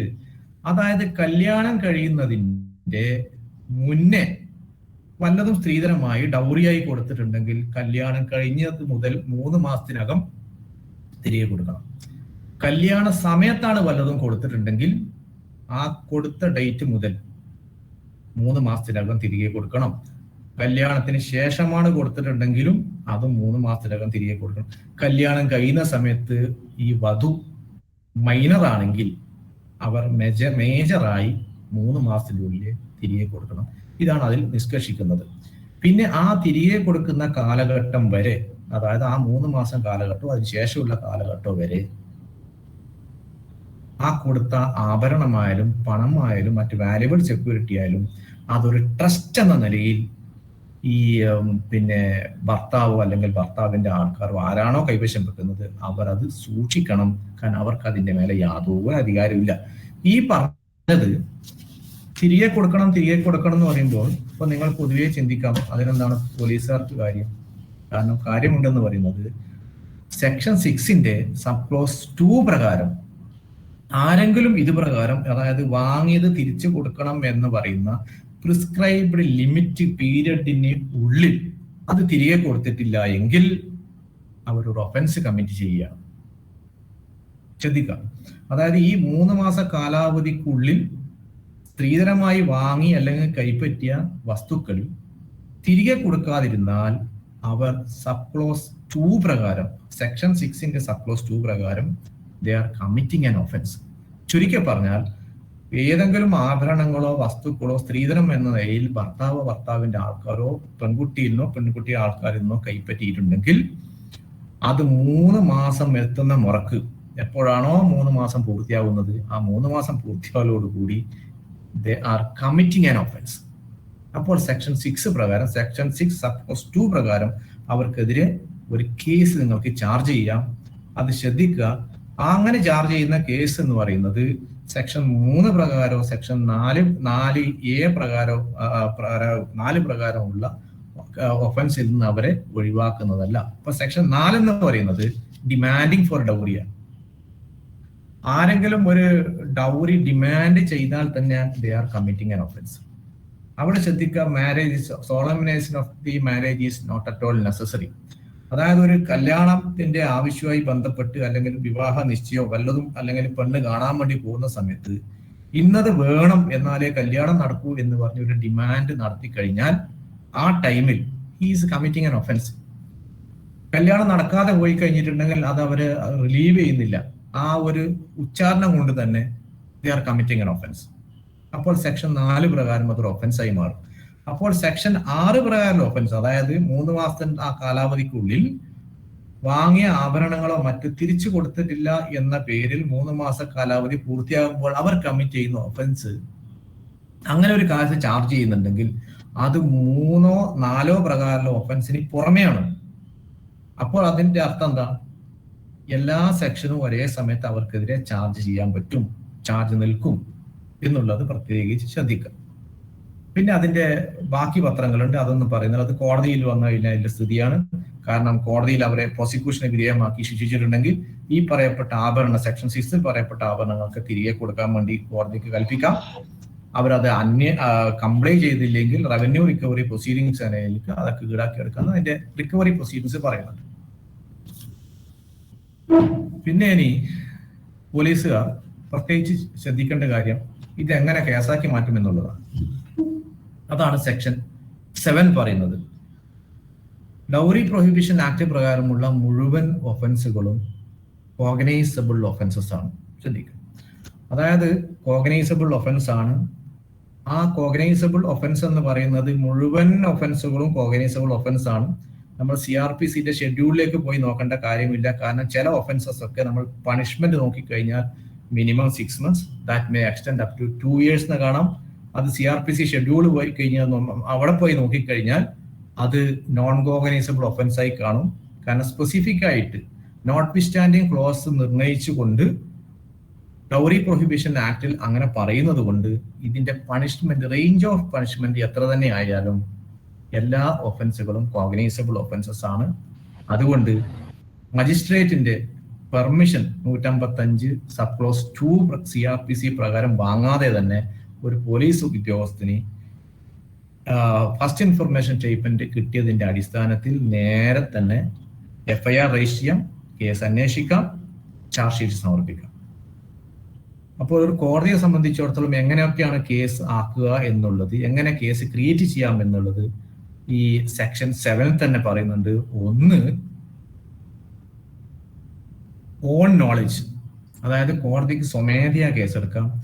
2, on the basis of a police report. പിന്നെ 3 on the basis of a complaint. അപ്പൊ ഇവിടെ ശ്രദ്ധിക്കേണ്ട കാര്യം, നിങ്ങൾ മനസ്സിലാക്കേണ്ട കാര്യം, the police has authority to register a case on the basis of first information statement as if it is a cognizable offence. അപ്പോൾ നിങ്ങൾക്ക് നേരിട്ട് കേസെടുക്കാനുള്ള അധികാരമുണ്ട് എന്ന് മനസ്സിലാക്കുക. പിന്നെ പ്രൈവറ്റ് കംപ്ലൈന്റ് ആയിട്ട് കൊടുക്കാൻ പറ്റുന്നതും ഈ അഗ്രീവ്ഡ് പേഴ്സണാണ്. അപ്പൊ ഞാൻ നേരത്തെ തുടക്കത്തിൽ ഒരു കാര്യം പറഞ്ഞു, ഇത് ഈ കേസ് ചാർജ് ചെയ്ത് കഴിഞ്ഞാൽ ഇതിന്റെ കൗണ്ടർ കേസ് എന്നാലും കൗണ്ടർ പ്രോഡക്റ്റ് എന്നാലും അല്ലെങ്കിൽ തിരികെ അങ്ങോട്ട് കൊടുക്കാന്ന് വിചാരിച്ചിട്ട് ഈ ഭർത്താവിന്റെ ആൾക്കാരോ തിരികെ ഒരു കേസ് കൊടുക്കാൻ സാധ്യതയുണ്ടോ, അതിന്റെ ബേസിലായിരിക്കും പൊതുവെ കേസ് ചാർജ് ചെയ്യാൻ തന്നെ മടിക്കുന്നത്. അതിന്റെ ഒരു ഉത്തരമാണ് a complaint by the person aggrieved by the offence or a parent or other relatives of such person or by any recognised welfare institution or organisation. ഇവർക്കാണ് കോടതിയിൽ പ്രൈവറ്റ് കംപ്ലൈന്റ് ബോധിപ്പിക്കാനുള്ളത്. അതായത് ഒരു പോലീസ് ഭർത്താവിനോ ഭർത്താവിന്റെ വീട്ടുകാർക്കോ എതിരെ ഡൗറി പ്രൊഹിബിഷൻ ആക്ട് പ്രകാരം ഒരു കേസെടുത്താൽ അതിന്റെ counter product ആയിക്കൊണ്ട് അതിനൊരു പകരം വെച്ചു കൊടുക്കാൻ വേണ്ടി പ്രൈവറ്റ് അന്യായം ബോധിപ്പിക്കാൻ അതർ സൈഡിന് പറ്റില്ല. കാരണം പ്രൈവറ്റ് അന്യായം കൊടുക്കാൻ പറ്റുന്നത് only by the person aggrieved by the offence or her parent അല്ലെങ്കിൽ അതർ റിലേറ്റീവ്. അവരുടെ പാരന്റ്സിനോ അല്ലെങ്കിൽ ആ പേഴ്സൺ അഗ്രീവ്ഡ് ആയിരിക്കണം. അപ്പൊ സ്ത്രീധന സമ്പ്രദായത്തിൽ സ്ത്രീധനം വല്ലതും റിസീവ് ചെയ്താൽ ഭർത്താവിനെ സംബന്ധിച്ചിടത്തോളം he's a beneficiary, he's not a person aggrieved. അതുകൊണ്ട് അവരെ സംബന്ധിച്ചിടത്തോളം പ്രൈവറ്റ് അന്യായം ഫസ്റ്റ് ഇൻഫർമേഷൻ കൊടുത്ത ആള് പേരിലോ അല്ലെങ്കിൽ പെണ്ണിന്റെ പേരിലോ പെണ്ണിന്റെ ആൾക്കാരുടെ പേരിലോ കൊടുക്കാൻ പറ്റില്ല. പിന്നെ പ്രൈവറ്റ് കംപ്ലൈന്റ് കൊടുക്കാൻ പിന്നെ എൻഡേറ്റഡ് ആയ ഒരു കക്ഷി എന്ന് പറയുന്നത് recognised welfare institution or organisation. അത് പിന്നെ അതിനായിട്ട് പ്രിസ്ക്രൈബിൾ ഫോമിൽ അങ്ങനെയുള്ള ഇൻസ്റ്റിറ്റ്യൂഷൻ ഗവൺമെന്റിൽ അപേക്ഷ കൊടുത്ത് ഗവൺമെന്റ് അവരെ അത് അംഗീകൃത പിന്നെ ഇൻസ്റ്റിറ്റ്യൂഷൻ അല്ലെങ്കിൽ ഓർഗനൈസേഷനായിട്ട് പ്രഖ്യാപിക്കണം. അത് വേറെ വിഷയം. അപ്പോൾ ജുഡീഷ്യൽ ഫസ്റ്റ് ക്ലാസ് മജിസ്ട്രേറ്റ് കോടതിയിലാണ് ഇതിന്റെ ട്രയൽ നടത്തുക. പിന്നെ ശ്രദ്ധിക്കേണ്ട ഒരു കാര്യം, സെക്ഷൻ 7 സബ് ക്ലോസ് 2 പറയുന്നത് nothing in chapter 36 of the CRPC shall apply to any offence punishable under this act. അതായത് നിങ്ങൾക്കൊരു പരാതിയും കൊണ്ട് നിങ്ങൾ മുന്നിൽ വന്നാൽ, എപ്പോഴാണ് കല്യാണം കഴിഞ്ഞത്? ഇത്രാം തീയതി. അപ്പൊ കല്യാണം കഴിഞ്ഞിട്ട് 10 കൊല്ലമായല്ലോ, ഇപ്പോഴാണ് പരാതിയും കൊണ്ട് വന്നത് എന്ന ചോദ്യത്തിന് പ്രസക്തിയില്ല എന്നുള്ളതാണ് ഞാൻ ഈ പറഞ്ഞ സബ് ക്ലോസ് 2. കാരണം ചാപ്റ്റർ 36 ഇതിനെ ബാധകമല്ല എന്നാണ് പറയുന്നത് CRPC. ചാപ്റ്റർ 36 എന്ന് പറയുന്നത് that is with respect two bar of limitation. അപ്പൊ ലിമിറ്റേഷൻ ലോ ഇതിൽ നിന്ന് എടുത്തു കളഞ്ഞു. എന്താണ് ലിമിറ്റേഷൻ ലോ? CRPC 468 പോയി നോക്കിയാൽ നമുക്ക് മനസ്സിലാവും അവിടെയാണ് എന്താണ് ഒരു ക്രിമിനൽ ഓഫൻസിനെ സംബന്ധിച്ചിടത്തോളം ലിമിറ്റേഷൻ പറഞ്ഞത്. ഫൈൻ മാത്രമുള്ള ഒഫൻസ് ആണെങ്കിൽ 6 months ആണ് ലിമിറ്റേഷൻ. 1 year വരേക്കും, 1 കൊല്ലം വരേക്കും പണിഷ്മെന്റ് ഉള്ള ഒഫൻസ് ആണെങ്കിൽ ലിമിറ്റേഷൻ ഈസ് 1 year. 3 കൊല്ലം വരെ പണിഷബിൾ ആയ ഒഫൻസിനാണെങ്കിൽ ലിമിറ്റേഷൻ എന്ന് പറയുന്നത് 3 കൊല്ലമാണ്. അത് ശ്രദ്ധിക്കുക. ഇതാണ് ലിമിറ്റേഷൻ സ്റ്റേജ്. അത് ഞാൻ പിന്നീട് ഈ ലിമിറ്റേഷന്റെ ആപ്ലിക്കേഷൻ ഞാൻ പിന്നീട് വിശദമായിട്ട് പറയാം. ഇപ്പോൾ അത്രമാത്രം മനസ്സിലാക്കുക. Section 468 CRPC. ഈ 468 CRPC ഡൗറി പ്രൊഹിബിഷൻ ആക്ട് പ്രകാരമുള്ള ഒരു ഒഫൻസിനും ബാധകമല്ല.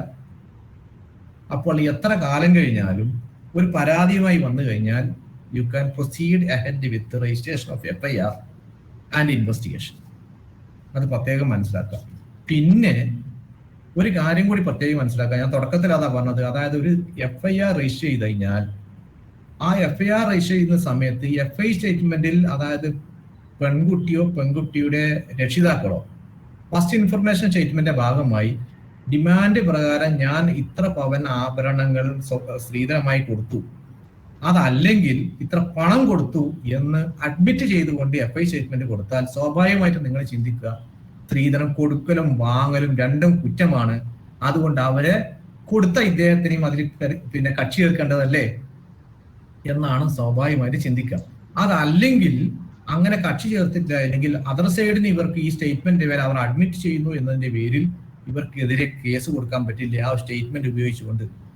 അത് പാടില്ല, അതിന് സ്കോപ്പില്ല എന്നുള്ളതാണ് അതിന്റെ ഈ ഒരു section 7 sub clause 3 notwithstanding clause വെച്ച് പറയുന്നത്. നോട്ട് വിസ്റ്റാൻഡിങ്, കേൾക്കുക, notwithstanding anything contained any law for the ടൈമിങ് ഇൻ ഫോഴ്സ്. മറ്റ് നിയമങ്ങളിൽ എന്ത് തന്നെ പറഞ്ഞാലും, മറ്റു നിയമങ്ങൾ എന്ന് പറഞ്ഞാൽ CRPCയിലോ ഇന്ത്യൻ എവിഡൻസ് ആക്ടിലോ മറ്റ് ഏതെങ്കിലും ഒരു നിയമത്തിൽ എന്ത് തന്നെ പ്രഖ്യാപിച്ചാലും a statement made by a person aggrieved by the offence shall not subject such a person to a prosecution under this act. ശ്രദ്ധിക്കുക. അപ്പോൾ പ്രോസിക്യൂഷൻ, അതായത് ഒരു പേഴ്സൺ അഗ്രീവ്ഡ് ആയ ഒരാൾ എന്ന് പറഞ്ഞാൽ സ്ത്രീധനം കൊടുത്ത ആൾ, അതായത് വാങ്ങിയ ആൾ, അതായത് വരനോ വരന്റെ ആൾക്കാരോ, they are not the person aggrieved, they are the beneficiaries of the dowry. അപ്പോൾ പേഴ്സൺ അഗ്രീവ്ഡ് എന്ന് പറയുന്നത് ഒന്നെങ്കിൽ പെൺകുട്ടി അല്ലെങ്കിൽ പെൺകുട്ടികളെ രക്ഷിതാക്കൾ.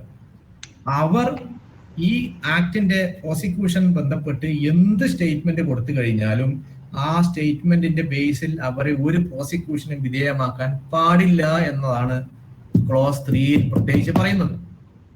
അപ്പോഴെന്താണ്, നിങ്ങൾക്കൊരു ഫസ്റ്റ് ഇൻഫർമേഷൻ സ്റ്റേറ്റ്മെന്റ് തന്നാൽ അല്ലെങ്കിൽ ഒരു 161 സ്റ്റേറ്റ്മെന്റ് തന്നാൽ അവർ കൊടുക്കുന്ന സ്റ്റേറ്റ്മെന്റിന്റെ ബേസിൽ, അല്ലെങ്കിൽ പിന്നീട് കോടതിയിൽ ട്രയൽ വന്നാൽ കോടതിയിൽ കൊടുക്കുന്ന മൊഴിയുടെ അടിസ്ഥാനത്തിൽ അവരൊരു പ്രോസിക്യൂഷനെ വിധേയമാക്കാൻ പാടില്ല. അത് ബാർ ചെയ്യാണ്. ബാർ എന്ന് പറയുന്നത് അബ്സല്യൂട്ട് ബാറാണ്. ഒരു കാര്യം ശ്രദ്ധിക്കുക, സബ് ക്ലോസ് 3 ഞാൻ ഈ പറഞ്ഞ സബ് ക്ലോസ് 3 പരിരക്ഷ ഒരിക്കലും ഒരു പ്രതിക്ക് കിട്ടുന്നില്ല. പ്രതി മീൻസ് ആ കേസിലെ പേഴ്സൺ അഗ്രീവ്ഡ് അല്ലാത്ത, അതായത് ഡൗറിയുമായി ബന്ധപ്പെട്ട് ആരാണോ ഗെയിൻ ചെയ്തത്, ആരാണോ അതിന്റെ ബെനിഫിഷ്യറി, അദ്ദേഹത്തിന് ഇതിന്റെ പ്രൊട്ടക്ഷൻ ഇല്ല. അപ്പോൾ ഇതിന് ബൈ പ്രോഡക്റ്റ് എന്ന നിലയിൽ, അതായത് സ്ത്രീധനം എനിക്ക് തന്നു, അതുകൊണ്ട് തന്നാൾക്കെതിരെ കേസെടുക്കണം എന്ന് പറഞ്ഞുകൊണ്ട് വരനോ വരന്റെ ആൾക്കാരോ അത് വാങ്ങിയ ആൾക്കാരോ ഒരു FI സ്റ്റേറ്റ്മെന്റ് കൊടുത്താൽ, കോടതിയിൽ ഒരു മൊഴി കൊടുത്താൽ, അങ്ങനെയുള്ള മൊഴി അവർക്കെതിരെ ഉപയോഗിക്കുന്നതിന് യാതൊരു തെറ്റുമില്ല, തടസ്സവുമില്ല.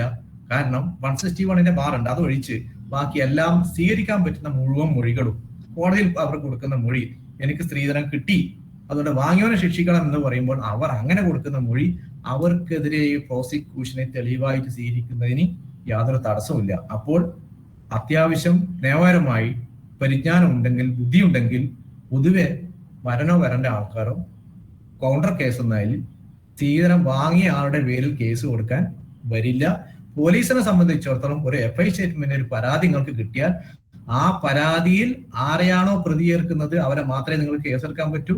കാരണം വാങ്ങിയ ആളും ഇതില്ലെങ്കിൽ നിങ്ങൾ പിന്നെ പെണ്ണ് പരാതി വന്നു കഴിഞ്ഞാൽ കൊടുത്ത അച്ഛനായാലും ചേർക്കൽ ശരിയല്ല. കാരണം ഈ ഒരു പരിരക്ഷ അവർക്ക് കൊടുക്കുന്നുണ്ട്. അക്കാര്യം ശ്രദ്ധിക്കും.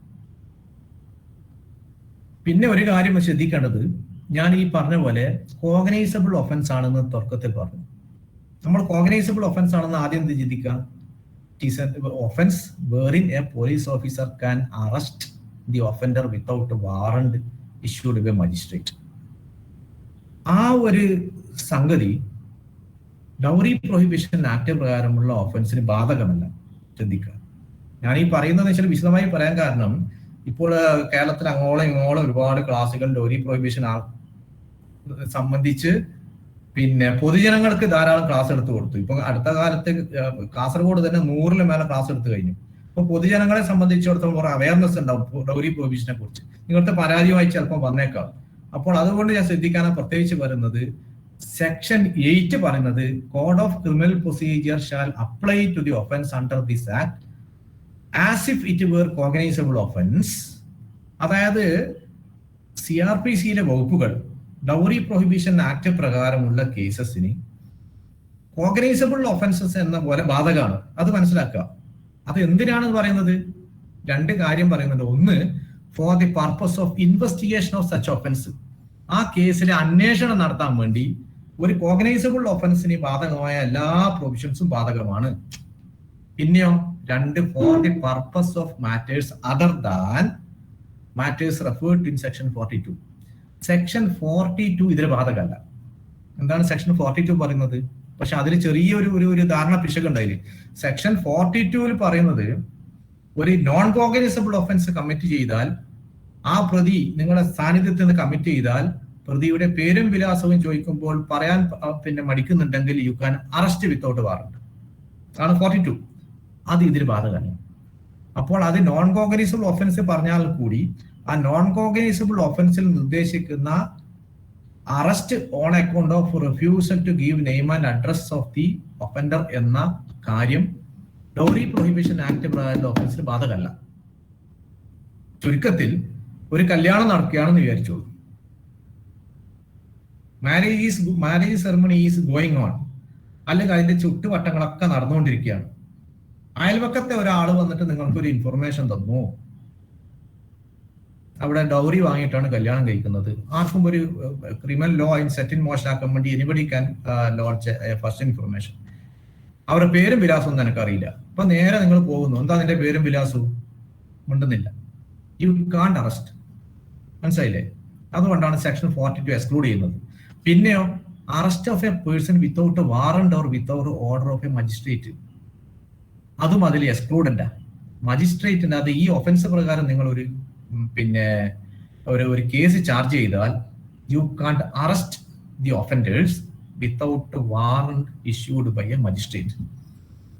അതുകൊണ്ട് ശ്രദ്ധിക്കേണ്ട, അത് പ്രത്യേകിച്ച് പറയാൻ കാരണം, every offence under this act shall be non bailable and non compoundable. ഇത് പ്രകാരമുള്ള എല്ലാ ഒഫൻസും നോൺ ബെയിലബിൾ ഒഫൻസ് ആണ്.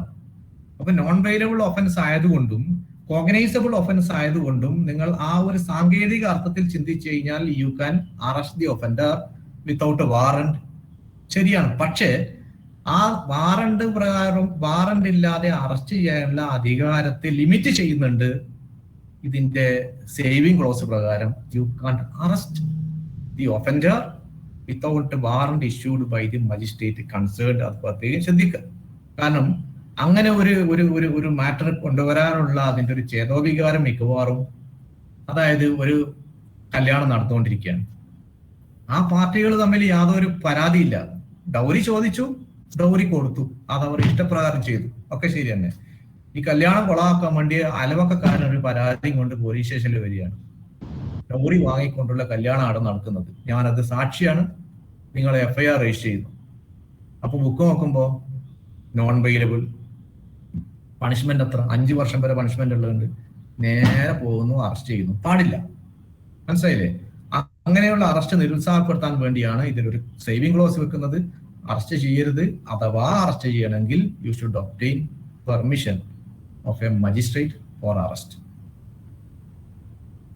ഇതാണ് പ്രധാനമായി നിങ്ങൾ ഡൗറി പ്രൊഹിബിഷൻ ആക്ട് പ്രകാരം മനസ്സിലാക്കേണ്ടത്. പിന്നെ ഒരു കാര്യം കൂടി ഞാൻ നിങ്ങളോട് ഉണർത്തുന്നു. അതായത് എങ്ങനെയൊക്കെ ഈ കേസ് നമുക്ക് കോടതിയിൽ എത്തിക്കാം എന്നുള്ളതിന് 2-3 മെത്തേഡ് പറഞ്ഞു. ഒന്ന്, മജിസ്ട്രേറ്റിന്റെ ഓൺ ഇൻഫർമേഷൻ, അത് നമ്മൾ ബാധകമാവേണ്ട. പിന്നെ പോലീസ് റിപ്പോർട്ടിന്റെ ബേസിൽ നമുക്ക് കേസ് എടുക്കാം, കോടതിക്ക് കോഗ്നൈസ് എടുക്കാം, പ്രൈവറ്റ് അന്യായം കൊണ്ട് കേസ് എടുക്കാം. പിന്നെ 4മതൊരു മെത്തേഡും കൂടിയുണ്ട് ഇപ്പോൾ. അതായത് സെക്ഷൻ 8B പ്രകാരം ഡൗറി പ്രൊഹിബിഷൻ ഓഫീസർ എന്ന് പറയുന്ന ഒരു പോസ്റ്റ് വേണമെന്ന് പറയുന്നുണ്ട്. അപ്പോൾ ഗവൺമെന്റ് അടുത്ത കാലത്തായി കേരള ഗവൺമെന്റ് ഈ ഡൗറി പ്രൊഹിബിഷൻ ആക്ടിൽ ഒരു ഭേദഗതി വരികയും 13/7/2021 മുതൽ പ്രാബല്യത്തിൽ വരുന്ന രൂപത്തിൽ ഭേദഗതി വരുത്തി. ആ ഭേദഗതി പ്രകാരം ഡൗറി പ്രൊഹിബിഷൻ ഓഫീസേഴ്സിനെ എല്ലാ ജില്ലകളിലും നിയമിച്ചിട്ടുണ്ട്. ഓരോ ജില്ലയിലെയും district woman and child development ഓഫീസറാണ് dowry prohibition officer.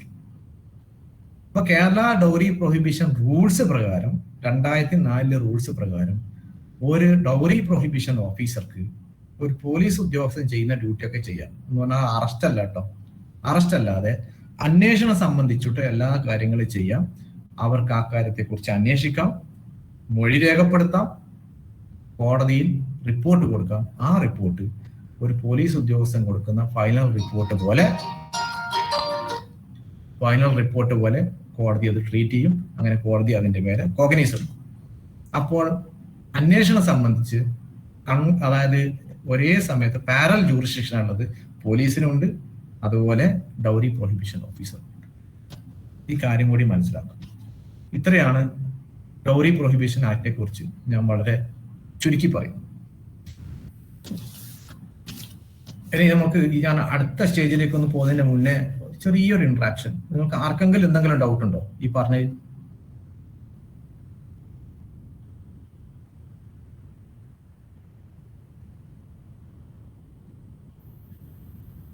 Dowry prohibition officer ജില്ലാ വുമൺ ആരാ? ഡൗറി പ്രൊഹിബിഷൻ ഓഫീസറായിട്ട് dowry prohibition officer district woman and child development officer.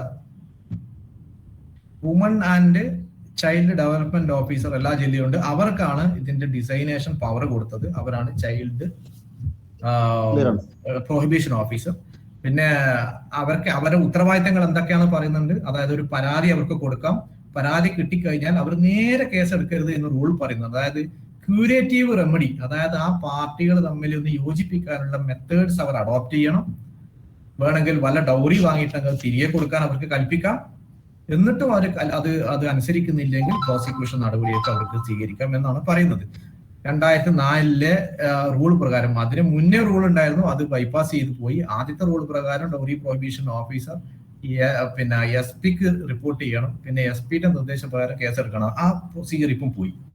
ഇപ്പോൾ അവർക്ക് നേരിട്ട് കേസെടുക്കാം. ശരി.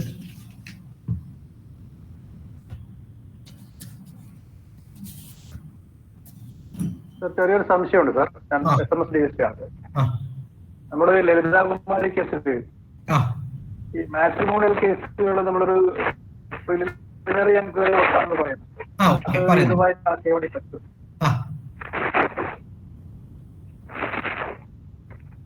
ഹലോ, അത്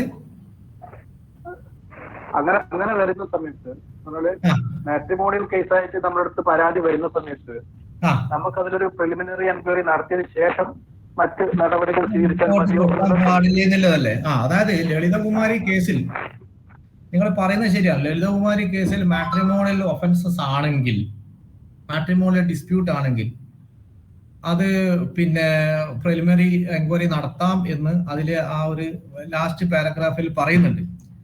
ഇതിന്റെ റൂള് നോക്കിക്കഴിഞ്ഞാൽ, അതായത് 2004 റൂളും നിഷ്കർഷിക്കുന്നത് ക്യൂരേറ്റീവ് റെമഡി, അതായത് ആ പാർട്ടികൾ തമ്മിൽ യോജിപ്പിക്കാനുള്ള remedial measures dowry protection officer സ്വീകരിക്കണമെന്ന് അവിടെയും പറയുന്നുണ്ട്. ഇത് മൊത്തത്തിൽ ചേർത്ത് വായിച്ചു കഴിഞ്ഞാൽ പിന്നെ പ്രിലിമിനറി എൻക്വയറി നടത്തുന്നതിൽ തെറ്റില്ല എന്ന് വേണം നമുക്ക് വ്യാഖ്യാനം കൊടുക്കാം. അതേ സംബന്ധിച്ച് ഡൗറി പ്രൊഹിബിഷൻ ആക്ടിലെ പ്രത്യേകമായി ഒരു കോടതി വിധി ഇതുവരെ വന്നതായി കണ്ടിട്ടില്ല. കാരണം അതിന്റെ ഈ ഡൗറി പ്രൊഹിബിഷൻ ആക്ട് പ്രകാരമുള്ള റൂളിങ്സും വളരെ കുറവാണ്. പിന്നെ അത് ശ്രദ്ധിക്കേണ്ടത്, അത് മാട്രിമോണിയിൽ, അതായത് മാട്രിമോണി നിലനിൽക്കുന്ന ഫാമിലീസിന് മാത്രമേ അത് ചെയ്യാൻ പറ്റുള്ളൂ. അതല്ലാതെ ഇപ്പൊ ഡൗറി ഡിമാൻഡ് ചെയ്തു, മാരേജ് നടന്നിട്ടില്ല, അല്ലെങ്കിൽ ഡൗറി വാങ്ങി പിന്നീട് പ്രശ്നം വന്നു, മാരേജ് നടന്നില്ല, അവിടെ നിങ്ങൾക്ക് ഇത് അപ്ലിക്കേഷൻ ഉപയോഗിക്കാൻ പാടില്ല. കാരണം അവിടെ ഒരു മാട്രിമോൺ ഡിസ്പ്യൂട്ട് അല്ല അത്. വ്യത്യാസം മനസ്സിലാകുന്നുണ്ടോ? ഇപ്പൊ കല്യാണം കല്യാണത്തിന് മുമ്പ് ചെയ്യുന്ന കാര്യങ്ങൾക്ക് നമ്മൾ ഡിസ്പ്യൂട്ട് എന്ന് ആ പദത്തിലേക്ക് കൊണ്ടുവരാൻ പറ്റില്ല. 10 കൊല്ലം ഒന്നിച്ച് താമസിക്കുന്ന ഫാമിലിയാണ്, അവർ 498 കംപ്ലൈന്റ് ഫയൽ ചെയ്യിക്കുന്നു, അതിന്റെ കൂട്ടത്തിൽ ഡൗറിനെ കുറിച്ചും പറയുന്നുണ്ടെങ്കിൽ ഡെഫിനറ്റ്ലി നിങ്ങൾക്കത് അന്വേഷണം നടത്താം. അതായത് പ്രിലിമിനറി എൻക്വയറി നടത്താം. ഈ പ്രിലിമിനറി എൻക്വയറി എന്ന് പറയുന്നത് എന്താണ്? അതായത് അതിൽ ആ പറയപ്പെടുന്ന മാറ്റേഴ്സിൽ സബ്സ്റ്റാൻസ് ഉണ്ടോ എന്നത് പ്രാഥമികപരമായി നടത്തുന്ന ഒരു പരിശോധനയാണ്. അതല്ലാതെ അതില്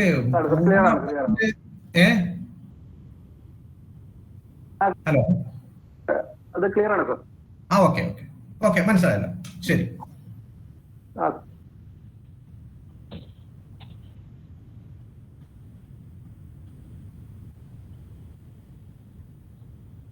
അറിയില്ല, അറസ്റ്റിന്റെ കാര്യം പറഞ്ഞു. അപ്പോ ഇതില് 498 ആണെങ്കിൽ കൂടി ഉണ്ട് എങ്കിൽ അറസ്റ്റിന് ബാറുണ്ടോ? അറസ്റ്റ് ബാറില്ല. കാരണം 498 കൂടെ വരുന്നതായതുകൊണ്ട് യു ക്യാൻ അറസ്റ്റ്. കാരണം അതിലെ മെയിൻ ഒഫൻസ് എന്ന് പറയുന്നത് 498 ആണ്. ഇതിൽ പക്ക ഇത് മാത്രമാണെങ്കിൽ നിങ്ങൾ ആ ബാറ് വരിക. ഇപ്പം ഉദാഹരണം ഇപ്പം 304B പ്രകാരം നിങ്ങൾ ചാർജ് ചെയ്തു എന്ന് വിചാരിച്ചുള്ളൂ ഡൗറിയുടെ അടുത്ത്. അപ്പൊ അതിലെ പരാതിയിൽ ഇതും കൂടി പറയുന്നുണ്ട്, ഡൗറി വാങ്ങി. ഇത് രണ്ടും കൂടി ക്ലബ് ചെയ്തുകൊണ്ട് നിങ്ങൾക്ക് FIR ഇടാം, അവിടെ അറസ്റ്റും ചെയ്യാം. അവിടെ ഈ ഒരു സെക്ഷന്റെ ബാർ വരുന്നില്ല. അതായത് ജസ്റ്റ് ലൈക്ക് കോഗ്നൈസബിൾ ഒഫൻസും നോൺ കോഗ്നൈസബിൾ ഒഫൻസും ക്ലബ് ചെയ്ത് വന്നു കഴിഞ്ഞാൽ നമ്മളത് ഏതിനാണ് പ്രാമുഖ്യം കൊടുക്കേണ്ടത്? നോൺ കോഗ്നൈസബിൾ ഒഫൻസിലല്ലല്ലോ, കോഗ്നൈസബിൾ ഒഫൻസ് ആയിട്ടാണ് ട്രീറ്റ് ചെയ്യുക, കോഗ്നൈസബിൾ കേസ് ആയി ട്രീറ്റ് ചെയ്യും എന്നതുപോലെ. സാറേ, മുന്നേയൊക്കെ പഠിച്ചിരുന്ന എന്താ വെച്ചാല് ഒരു സ്പെഷ്യൽ ലോക്കൽ ലോസ് ഉണ്ടെങ്കിൽ അതിന് പ്രാധാന്യം കൊടുക്കണം എന്നല്ലേ പറഞ്ഞിരിക്കുന്നത്? ലോക്കൽ ലോ ഒരു കാര്യത്തിലുണ്ടെങ്കിൽ ആ IPC അതിന് പ്രാധാന്യം കൊടുക്കണം എന്നല്ലേ സാറ് പറയുക? അതങ്ങനെയല്ല. അതായത് ഒരു സ്പെഷ്യൽ ലോയും ജനറൽ ലോ ഉണ്ടെങ്കിൽ അത് ഒരേ മാറ്റേഴ്സിനെ സംബന്ധിച്ചിടത്തോളം ഒരു സ്പെഷ്യൽ ലോ ഉണ്ട്, ഒരു ജനറൽ ലോ ഉണ്ട്. നമുക്ക് സ്പെഷ്യൽ ലോ ആണ് ബാധകം. പക്ഷെ ഒഫൻസിനെ സംബന്ധിച്ചിടത്തോളം രണ്ടും ഡിസ്റ്റിങ്ക്റ്റ് ഒഫൻസസ് ആണ്. ഇപ്പൊ ഉദാഹരണം 498 എന്ന് പറയുന്നത് വളരെ ഡിസ്റ്റിങ്ക്റ്റ് ആയ ഒഫൻസ് ആണ്. പറയുന്നത് മനസ്സിലായില്ലേ? അതുപോലെ 304B എന്ന് പറയുന്നത് വളരെ ഡിസ്റ്റിങ്ക്റ്റ് ആയ ഒഫൻസ് ആണ്. ഡൗറി പ്രൊഹിബിഷൻ ആക്ട് പ്രകാരം ഒഫൻസ് എന്ന് പറയുന്നത് that is A separate offence, separate act, separate intention. അത് രണ്ട് ആക്ട് പ്രകാരമാണ്, രണ്ടാണ്. പക്ഷെ രണ്ട് ക്ലബ് ചെയ്ത് വരുന്ന സമയത്ത് 498 അതായത് IPC ഒഫൻസ് പ്രകാരം മറ്റു ഒഫൻസ് ഉണ്ടെങ്കിൽ ഇത് ഈ രണ്ടാമത് പറയുന്ന ഒഫൻസിന്റെ അങ്ങനെയാണെങ്കിൽ അറസ്റ്റ് ഒഴിവാക്കാൻ വേണ്ടി ഇതങ്ങ് ചേർക്കാലോ. ക്ലിയർ ആണ് സർ, ക്ലിയർ ആണ്, മനസ്സിലായില്ലേ? അതുകൊണ്ട് രണ്ട് ഡിസ്റ്റിങ്ക്റ്റ് ഒഫൻസ് ആണ്, രണ്ട് ഡിസ്റ്റിങ്ക്റ്റ് ആക്ട് ആയതുകൊണ്ട് CRPC will prevail. ഓക്കെ,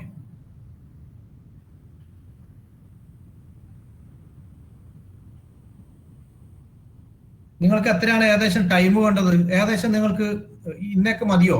അല്ല ഞാൻ അല്പം ഇൻവെസ്റ്റിഗേഷനിലേക്ക് കുറച്ച് കാരണങ്ങൾ പ്രവേശിക്കാം.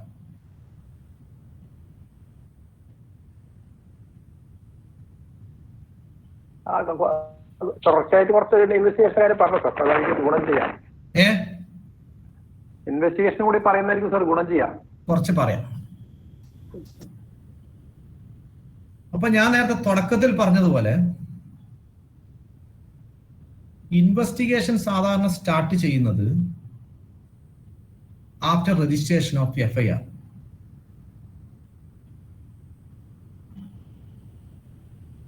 അപ്പോൾ നമ്മൾ എപ്പോഴും ഒരു FIR രജിസ്ട്രേഷൻ സമയത്ത് നമ്മുടെ മനസ്സിലേക്ക് വരേണ്ടത് CRPCയിലെ സെക്ഷൻ 154 154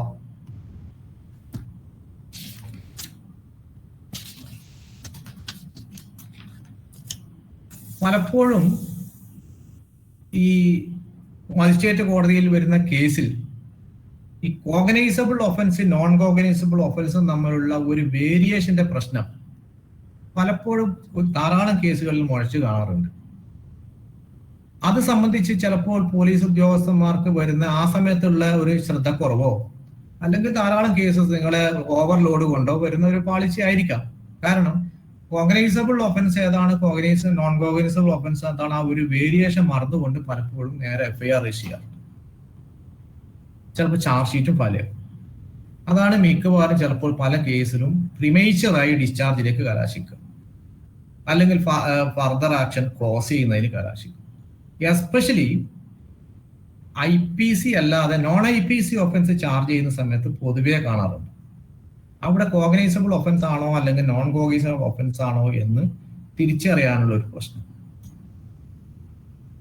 പിന്നെ അതുപോലെ FIR, നേരത്തെ ലളിതകുമാരി കേസിന്റെ കാര്യം പറഞ്ഞു. ലളിതകുമാരി കേസ് നിങ്ങൾക്ക് എല്ലാവർക്കും അറിയുന്നതാണ്. അത് ധാരാളം കേരളത്തിൽ ചർച്ച ചെയ്യപ്പെട്ട വിഷയമാണ് ലളിതകുമാരി കേസ്. എന്നാൽ പോലും ഞാൻ നിങ്ങളുടെ അറിവിലേക്ക് അല്പം കാര്യം ലളിതകുമാരി കേസിനെ കുറിച്ച് പറയാം. ലളിതകുമാരി കേസിന്റെ അപ്ലിക്കേഷൻ വരുന്നത് നേരത്തെ ഒരു പോലീസ് ഉദ്യോഗസ്ഥൻ സൂചിപ്പിച്ചതുപോലെ പ്രിലിമിനറി എൻക്വയറി, അതായത് FIR രജിസ്റ്റർ ചെയ്യുന്നതിന് മുന്നേ പ്രിലിമിനറി പ്രാഥമിക ഒരു പരിശോധന നടത്താൻ പാടുണ്ടോ ഇല്ലയോ എന്നതിനെ കുറിച്ചാണ്. അപ്പോൾ നേരത്തെ ഇത് സംബന്ധിച്ച് ഡൈവർജന്റ് വ്യൂ സുപ്രീം കോടതിക്ക് തന്നെ ഉണ്ടായിരുന്നു. അതായത് ഹരിയാന വേഴ്സസ് ഭജൻലാൽ എന്ന് പറയുന്ന കേസിൽ സുപ്രീം കോടതി പറഞ്ഞത്, അതായത് ഒരു ഫസ്റ്റ് ഇൻഫർമേഷൻ ഒരു SHO മുമ്പാകെ സമർപ്പിച്ചു കഴിഞ്ഞാൽ കോഗ്നൈസബിൾ ഒഫൻസിനെ സംബന്ധിച്ചാണ് ആ ഇൻഫർമേഷൻ എങ്കിൽ definitely he should register FIR. അതേസമയത്ത് അതിന് വിരുദ്ധമായ വിധികളും സുപ്രീം കോടതിന്റെ ഭാഗത്തുണ്ടായി. അതായത് ഒരേ ബെഞ്ചിന്റെ, അതായത് ഒരു പോലീസ് ഉദ്യോഗസ്ഥർക്ക് ഇൻഫർമേഷൻ കിട്ടിക്കഴിഞ്ഞാൽ അദ്ദേഹത്തിന് അതിന് ഒരു സത്യാവസ്ഥ ഉണ്ടോ എന്നതിനെ കുറിച്ച് വെരിഫൈ ചെയ്യാൻ അധികാരമുണ്ട് എന്നുള്ളത്. അതാണ് ലളിതകുമാരി എന്ന് പറയുന്ന കേസിൽ വന്നത്. അതിന്റെ ലളിതകുമാരിന്റെ കേസിലെ ഫാക്ട്, ഒരു പെൺകുട്ടിയെ തട്ടിക്കൊണ്ടുപോയി പോലീസ് പരാതി കൊടുത്തപ്പോൾ രജിസ്റ്റർ ചെയ്യാതിരുന്നു. അബ്ഡക്ഷനോ അല്ലെങ്കിൽ കിഡ്നാപ്പിങ്ങിനോ രജിസ്റ്റർ ചെയ്തിട്ടില്ല. അതാണ് അവസാനം സുപ്രീം കോടതിയിലെത്തിയത്. അപ്പൊ സുപ്രീം കോടതി അത് വളരെ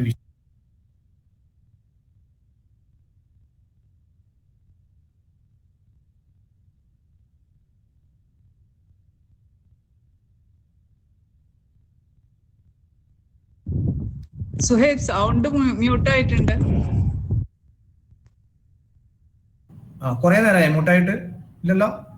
ഒരു സെക്കൻഡ്, ഒരു മിനിറ്റ്. ഇത് ടച്ച് ചെയ്ത് പോയതാ. ഒരു കോഗ്നൈസബിൾ ഒഫൻസിനെ സംബന്ധിച്ചിടത്തോളം ഒരു SHO മുമ്പാകെ ഒരു ഇൻഫർമേഷൻ കിട്ടിക്കഴിഞ്ഞാൽ definitely he should register FIR. അവിടെ അദ്ദേഹത്തിനെ സംബന്ധിച്ചിടത്തോളം ദർ ഈസ് നോ ഓപ്ഷൻ. അതായത് പറയുന്ന പരാതിക്ക് അടിസ്ഥാനമുണ്ടോ, അല്ലെങ്കിൽ പറയുന്ന മാറ്റേഴ്സ് ശരിയാണോ, അതല്ലെങ്കിൽ ഇത് പിന്നെ പ്രാഥമികപരമായി അവിടെ കേസുണ്ടോ ഇല്ലയോ എന്ന് പരിശോധിക്കാനുള്ള അധികാരം SHOമാർക്കില്ല എന്നതാണ് 5 അംഗ ബെഞ്ചിന്റെ ഭരണഘടനാ ബെഞ്ചിന്റെ വിധി. അത് പ്രത്യേകിച്ച് സുപ്രീം കോടതി പറയാൻ കാരണം സെക്ഷൻ 154 സ്ട്രക്ചറും അങ്ങനെയാണ്. അത് സ്റ്റാർട്ട് ചെയ്യുന്നത് എങ്ങനെയാണ്? Every information related to the commission of a cognizable offence if given orally to an officer in charge of a police station shall be reduced into writing. ഉപയോഗിച്ച വാക്ക് എന്താണ്? ഷാൽ. അപ്പൊ ഷാൽ എന്ന് പറയുന്ന വാക്ക് ഉപയോഗിച്ചത് കൊണ്ട് that is mandatory and not directory. അപ്പൊ നിർബന്ധപരമായും FIR രജിസ്റ്റർ ചെയ്തിരിക്കണം എന്ന് തന്നെയാണ് ലളിതകുമാരി കേസിൽ പറഞ്ഞത്.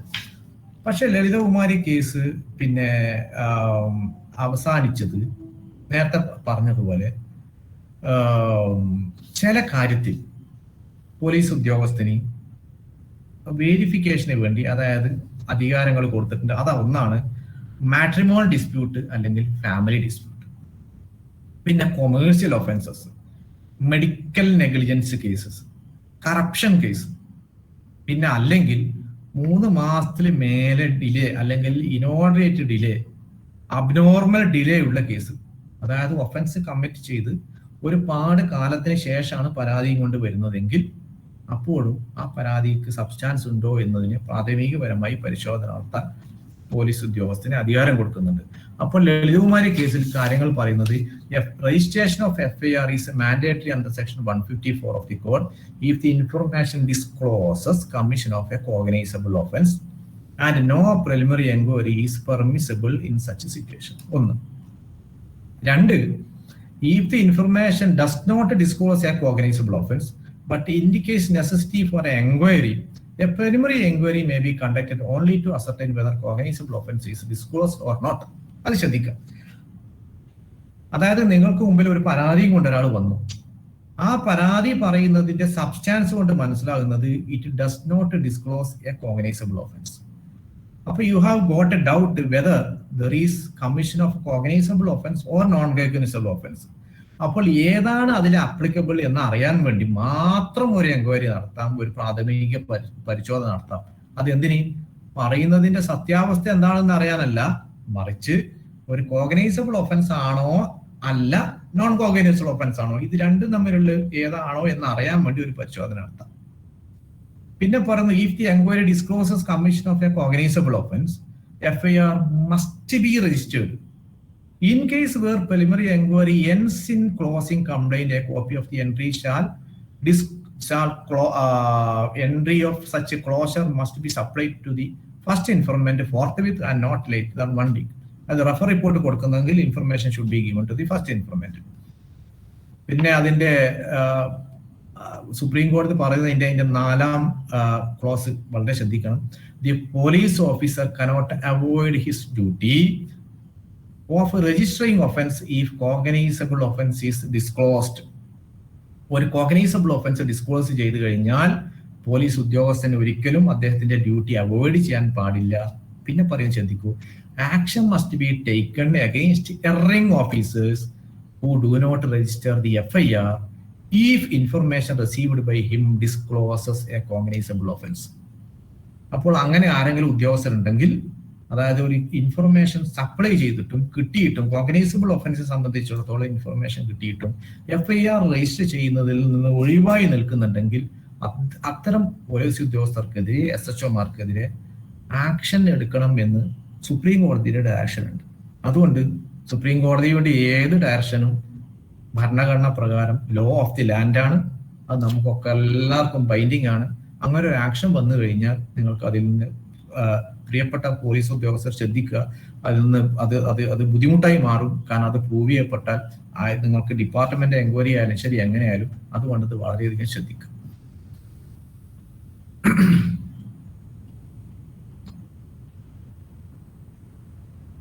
പിന്നെ scope of preliminary inquiry is not to verify the veracity or otherwise of the information received, but only to ascertain whether information reveals any cognizable offense. അതാണ് പ്രത്യേകിച്ച് പറഞ്ഞത്. അതായത് ആ വെരിഫിക്കേഷൻ എന്ന് പറയുന്നത് കോഗ്നൈസബിൾ ഒഫൻസ് ആണോ അല്ല നോൺ കോഗ്നൈസബിൾ ഒഫൻസ് ആണോ എന്നുള്ള വെരിഫിക്കേഷന് വേണ്ടിയിട്ടാണെന്ന് പ്രത്യേകിച്ച് പറയുന്നുണ്ട്. അത് ശ്രദ്ധിക്കുക. ഇതാണ് cognisable offence or non cognizable offence തമ്മിലെ വ്യത്യാസം. പിന്നെ ഒരു കാര്യം ശ്രദ്ധിക്കേണ്ടത്, മെഡിക്കൽ നെഗ്ലിജൻസിന്റെ കേസിനെ കുറിച്ച് നേരത്തെ പറഞ്ഞു. അതായത് മെഡിക്കൽ നെഗ്ലിജൻസ് ആയിട്ട് ബന്ധപ്പെട്ട കേസാണെങ്കിൽ പ്രിലിമിനറി എൻക്വയറി നടത്താം എന്ന് ലളിതകുമാരി കേസിൽ പറഞ്ഞു. മെഡിക്കൽ നെഗ്ലിജൻസ് ആയിട്ട് ബന്ധപ്പെട്ട കേസ് സാധാരണ പ്രതിസ്ഥാനത്ത് വരിക ഡോക്ടേഴ്സ് ആയിരിക്കും. അപ്പോൾ ഡോക്ടേഴ്സ്, അതായത് ഉദാഹരണം സർജറി നടത്തി അദ്ദേഹത്തിന് പാളിച്ച വന്നു എന്നതാണ് പരാതി. പാളിച്ച വന്നു, രോഗി മരിച്ചുപോയി. അതല്ലെങ്കിൽ ഡോക്ടറെ കൈപ്പഴ മൂലം മരുന്ന് മാറിക്കൊടുത്തു, രോഗിയുടെ അസുഖം കൂടി, ഫെയ്റ്റൽ ഇഞ്ചുറി വന്നു. അല്ലെങ്കിൽ ഡോക്ടർക്ക് എന്തെങ്കിലും കൈപ്പഴ വന്നു, പൊതുവെ പരാതി വരാം. അങ്ങനെ പരാതി വന്നാൽ നേരെ കയറി FIR രജിസ്റ്റർ ചെയ്തത് എന്നാണ് ലളിതകുമാരി കേസിന്റെ ഒരു സാങ്കത്യം. പിന്നെന്ത് വേണം? അതിൽ ഒരു പ്രാഥമിക അന്വേഷണം നടത്താം സബ്സ്റ്റാൻസ് ഉണ്ടോ എന്നറിയാൻ വേണ്ടി. പിന്നെ ഇത് ആര് കേസന്വേഷണം നടത്തണം? അത് സംബന്ധിച്ച് പിന്നെ ഗവൺമെന്റിന്റെ സർക്കുലേഴ്സ് ഉണ്ട്, ഹൈക്കോടതിയുടെ വിധിയുണ്ട്. അത് പ്രകാരം ചുരുങ്ങിയതൊരു DYSP വേണം മെഡിക്കൽ നെഗ്ലിജൻസ് കേസിൽ അന്വേഷണം നടത്താൻ. ചിന്തിക്കേണ്ട കാര്യം നോക്കുക. അതായത് SI മാറോ CI മാറോ FIR രജിസ്റ്റർ ചെയ്ത് നേരെ അങ്ങനെ അന്വേഷണം നടത്താൻ പാടില്ല. ആ അന്വേഷണം നടത്തേണ്ടത് ഡെപ്യൂട്ടി സൂപ്രണ്ട് ഓഫ് പോലീസാണ്, അല്ലെങ്കിൽ അവർക്ക് മേലെയുള്ള ഉദ്യോഗസ്ഥനാണ്. മെഡിക്കൽ നെഗ്ലിജൻസ് കേസിൽ ഡോക്ടേഴ്സിനെതിരെ അന്വേഷണം നടത്തേണ്ട ഉദ്യോഗസ്ഥന്മാർ. പിന്നെ DYSPമാർ പോലും അന്വേഷണം നടത്തുന്ന സമയത്ത് ശ്രദ്ധിക്കുക, അവർക്ക് ആ അന്വേഷണ സമയത്ത് എന്തൊക്കെ പ്രൊസീജിയറാണ് ചെയ്യേണ്ടത് എന്ന്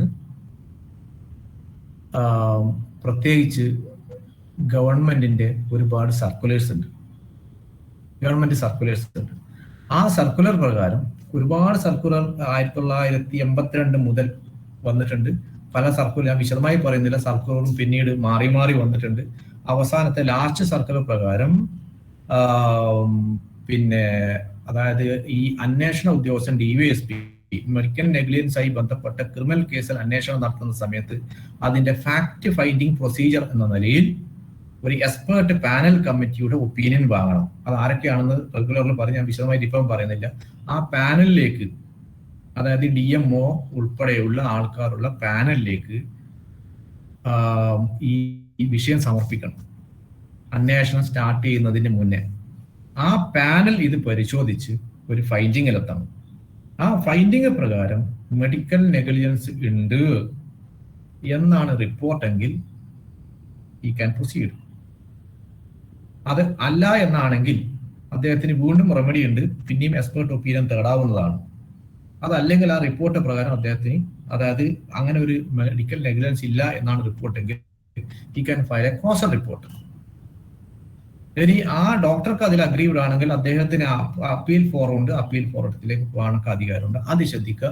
മെഡിക്കൽ നെഗ്ലിജൻസ് കേസിൽ അതാണ് അവസ്ഥ. DYSPക്ക് താഴെയുള്ള ഉദ്യോഗസ്ഥന്മാർ ആ കേസ് അന്വേഷിക്കാൻ പാടില്ല എന്നുള്ളതാണ് ഗവൺമെന്റ് സർക്കുലർ പ്രകാരം വരുന്നത്. സുവർണ ഫിലിപ്പ് വേഴ്സസ് റാണി ഫിലിപ്പ് എന്ന് പറയുന്ന ഒരു കേസ് ഉണ്ട്. 2014 1KRT799 ആണ് പേജ് നമ്പർ. അത് പറ്റുമെങ്കിൽ അതൊന്ന് ആ ഒരു വിധി കേരള ഹൈക്കോടതിന്റെ പിന്നെ ഡിവിഷൻ ബെഞ്ചിന്റെ വിധിയാണ്. ആ വിധിയിൽ വ്യക്തമായി ഇതിന്റെ പ്രൊസീജിയർ മുഴുവൻ പറയുന്നുണ്ട്. പറ്റുമെങ്കിൽ അങ്ങനെ ഒരു മെഡിക്കൽ നെഗ്ലിജൻസിന്റെ കേസ് നിങ്ങൾ മുന്നിൽ വന്നെങ്കിൽ അതുപോലത്തെ വിധി ഒന്ന് വായിച്ച് മനസ്സിലാക്കും. അതൊന്ന് ശ്രദ്ധിക്കാം.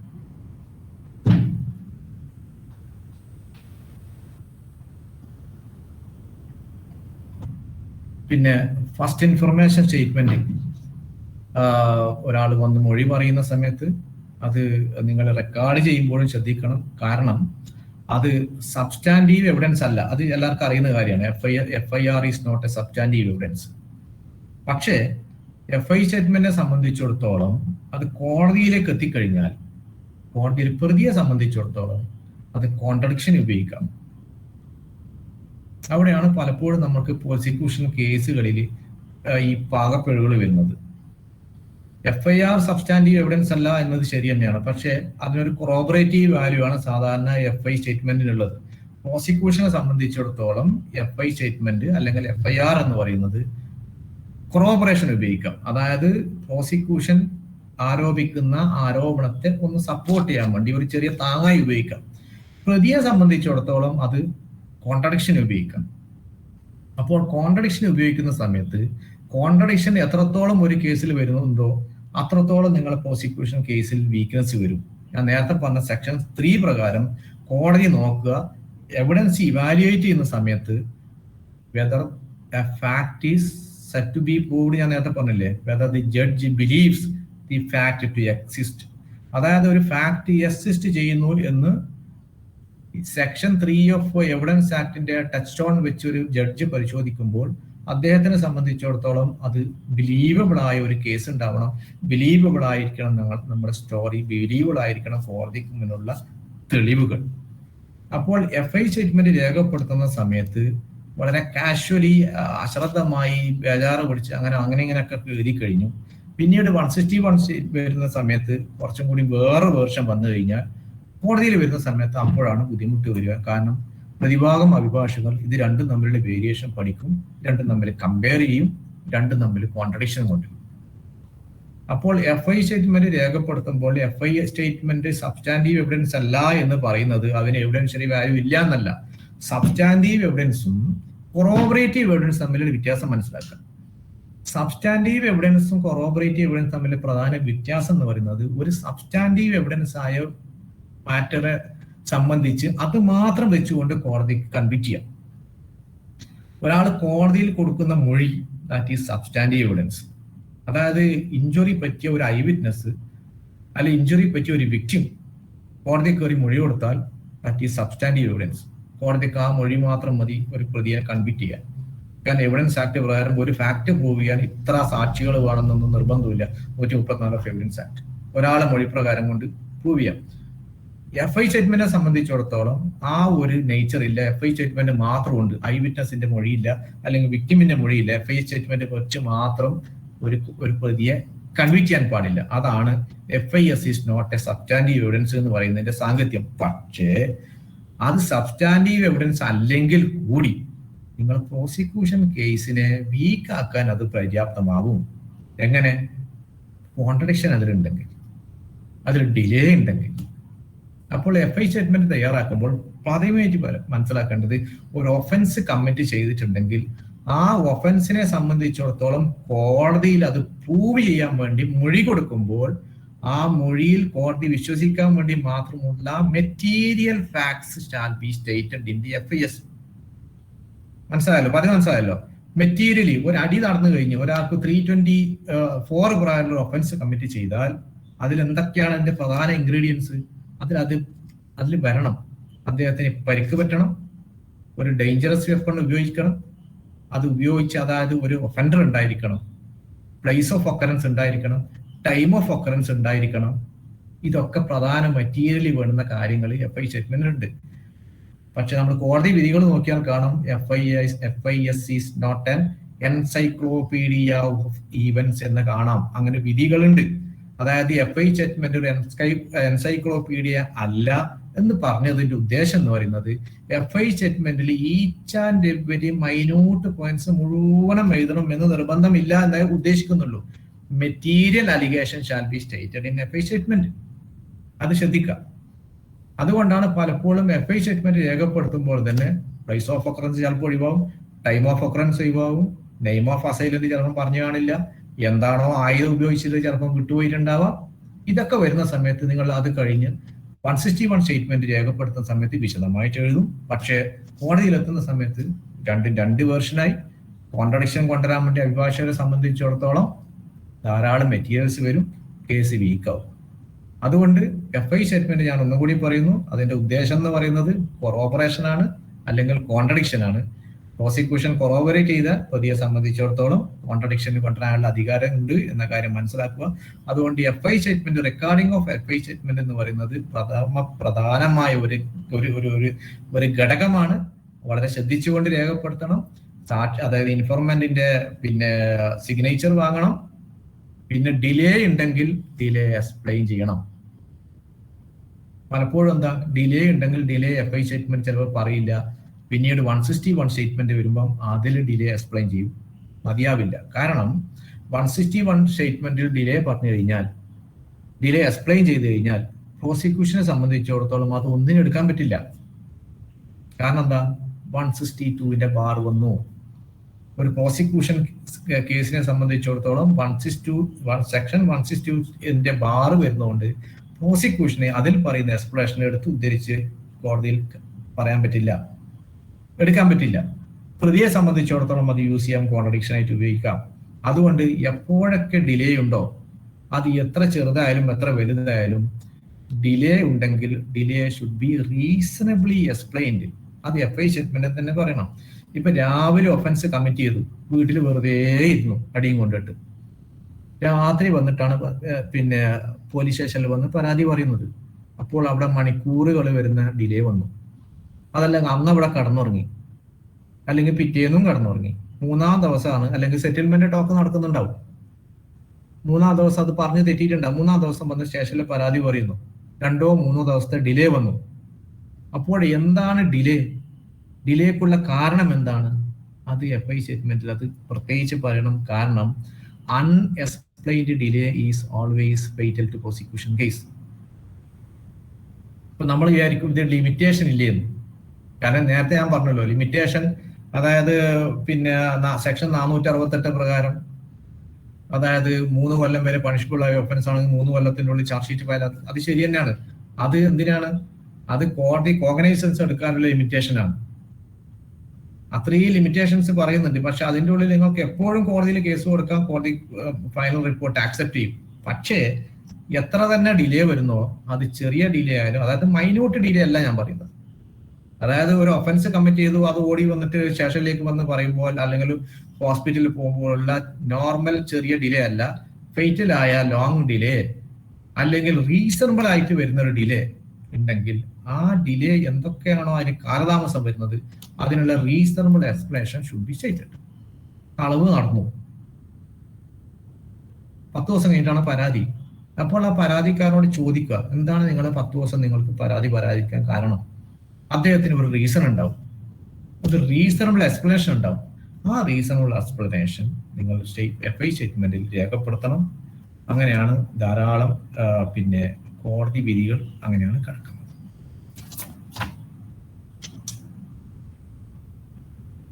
പിന്നെ ഒരു കാര്യം, പ്രതിക്ക് തന്നെ FI സ്റ്റേറ്റ്മെന്റ് കൊടുക്കാൻ പറ്റുമോ? എന്താണ് നിങ്ങളുടെ ഉത്തരം? ആരും ഒരാൾ പറയും. ഒരു ഒഫൻസ് കമ്മിറ്റ് ചെയ്തു, ഞാൻ തന്നെ ഒഫൻസ് കമ്മിറ്റ് ചെയ്ത് ഞാൻ തന്നെ വന്നിട്ട് FI സ്റ്റേറ്റ്മെന്റ് കൊടുക്കാൻ പറ്റുമോ?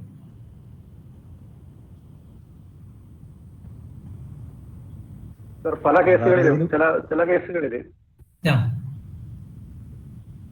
ഞാൻ പറഞ്ഞോ, ചില കേസുകളിൽ നമ്മൾ വാദി പ്രതിയാവുന്ന സംവിധാനമുണ്ട്, അതുപോലെ തന്നെ പ്രതിവാദിയാവുന്ന സംഗതികളും വരുന്നുണ്ട്. അന്വേഷണ മധ്യേ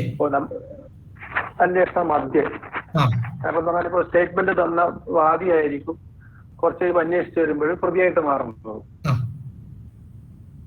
അതുപോലെ നമുക്ക് പ്രതിയുടെ സ്റ്റേറ്റ്മെന്റ് നമ്മൾ FI മൊഴി എടുക്കുന്ന സമയത്ത് അയാൾ പ്രതിയാണെന്ന്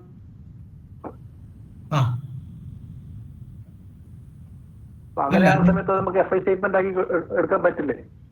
അതായത് ഒരു FI സ്റ്റേറ്റ്മെന്റ് തരുമ്പോൾ തന്നെ ഒരാൾ പറയാണ് വന്നിട്ട് ഞാൻ തന്നെ അതായത് ഒരാൾ ഒരു കൊലപാതകം നടത്തിയെന്ന് വിചാരിച്ചോളൂ, ഭാര്യനെ വെട്ടിക്കൊന്നു, നേരെ കത്തിയും പിടിച്ച് പോലീസ് സ്റ്റേഷനിലേക്ക് വന്നിട്ട് പറയാണ് ഞാൻ എന്റെ ഭാര്യനെ കൊന്നു. നിങ്ങൾ എന്ത് ചെയ്യും? സാക്ഷിയെയും വരുത്തിച്ച് പോകുമോ അല്ല FI സ്റ്റേറ്റ്മെന്റ് രേഖപ്പെടുത്തുമോ?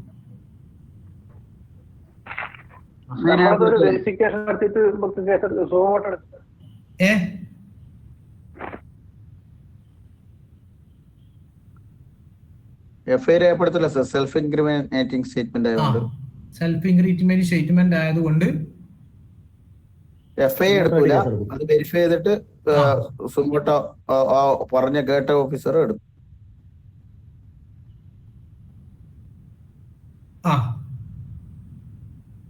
പക്ഷേ ഞാൻ അതിന്റെ ലോ പറയാം. അതായത് FI statement can be given by any person. മനസ്സിലായില്ലേ? ഏതൊരാൾക്കും ഫസ്റ്റ് ഇൻഫർമേഷൻ സ്റ്റേറ്റ്മെന്റ് കൊടുക്കാം. കാരണം സെക്ഷൻ 154 സ്റ്റാർട്ട് ചെയ്യുന്നത് every information related to commission of a cognizable offence if given orally to an officer in charge of a police shall be reduced in to writing. അവിടെ പ്രാധാന്യം എന്ന് പറയുന്നത് information ആണ്, അതല്ലാതെ തരുന്ന ആൾക്കല്ല. ഇൻസിഡന്റ് തീരെ കാണാത്ത ഒരാൾക്കും ഇൻഫർമേഷൻ തരാം, ഹിയർസേ ഇൻഫർമേഷനുള്ള ഒരു വ്യക്തിക്കും ഇൻഫർമേഷൻ തരാം, കേട്ടി കഴിവില്ലാർക്കും ഇൻഫർമേഷൻ തരാം, കണ്ട സാക്ഷിക്ക് ഇൻഫർമേഷൻ തരാം, ഒഫൻസ് കമ്മിറ്റ് ചെയ്ത പ്രതിക്കും ഇൻഫർമേഷൻ തരാം. മനസ്സിലായില്ലേ? അപ്പോൾ ഒരു പ്രതിയാണ് നിങ്ങൾക്ക് ഇൻഫർമേഷൻ തരുന്നതെങ്കിൽ, അതായത് ഞാൻ എൻ്റെ ഭാര്യയെ കൊന്നു, ഞാൻ ഇതാ കത്തി ഇതാ എൻ്റെ കയ്യിൽ എന്ന് പറഞ്ഞ് നിങ്ങൾക്ക് മുമ്പിൽ ഒരു ഇൻഫർമേഷൻ കൊണ്ട് വന്നു കഴിഞ്ഞാൽ തീർച്ചയായിട്ടും you can reduce that information in to writing and register FIR. അത് സുപ്രീം കോടതി ആ ഒരു പ്രോസസ്സിനെ അംഗീകരിച്ചിട്ടുണ്ട്. പലപ്പോഴും അങ്ങനെയുള്ള FIR സുപ്രീം കോടതി നിർവചിച്ചത് കൺഫഷനൽ FIR എന്നാണ്. പ്രതി കൺഫഷൻ പറഞ്ഞുകൊണ്ട് കൊടുക്കുന്ന FIR. അപ്പോൾ നിങ്ങൾക്ക് സംശയം വരും, നേരത്തെ ഒരു പോലീസ് ഉദ്യോഗസ്ഥൻ പറഞ്ഞതുപോലെ, അപ്പോൾ അദ്ദേഹം സെൽഫ് ഇൻക്രിമിനേറ്റിംഗ് അല്ലേ പറയുന്നത്, കൺഫഷൻ അല്ലേ പറയുന്നത്? അത് പോലീസ് റെഡ്യൂസ് ചെയ്യാൻ പറ്റുമോ, അതിനെന്താണ് വാലിഡിറ്റി എന്നുള്ളതൊരു ഡൗട്ട് വരാം. അത് സുപ്രീം കോടതി 2-3 വിധിന്യായങ്ങൾ അതിനെക്കുറിച്ച് പറഞ്ഞിട്ടുണ്ട്. അതായത് ഒരു FI സ്റ്റേറ്റ്മെന്റ് നിങ്ങൾക്ക് അത് ഒരു പ്രതി തന്നിട്ട് ആ പ്രതിയുടെ FI സ്റ്റേറ്റ്മെന്റ് പ്രകാരം നിങ്ങൾ FIR രജിസ്റ്റർ ചെയ്താൽ അതിന്റെ എവിഡൻഷ്യറി വാല്യൂ എന്നുള്ളത് അതൊരു ഒരു മാറ്റർ. അത് വേറെ. ഇപ്പോൾ ഉദാഹരണം, അതിന് 2 ഇംപ്ലിക്കേഷൻ ഉണ്ട്. അതായത് ഒരു പ്രതി തന്നെ വന്നിട്ട് ഒരു ഇൻഫർമേഷൻ തരുമ്പോൾ അതിൽ 2 പാർട്ട് ഉണ്ടാവും. ഒന്ന് അഡ്മിഷൻ പോർഷൻ ഉണ്ടാവും, കൺഫഷൻ പോർഷൻ ഉണ്ടാവും. പറയുന്ന വ്യത്യാസം മനസ്സിലാവുന്നുണ്ടല്ലോ? അഡ്മിഷൻ പോർഷൻ ഉണ്ടാവും, കൺഫഷൻ പോർഷൻ ഉണ്ടാവും.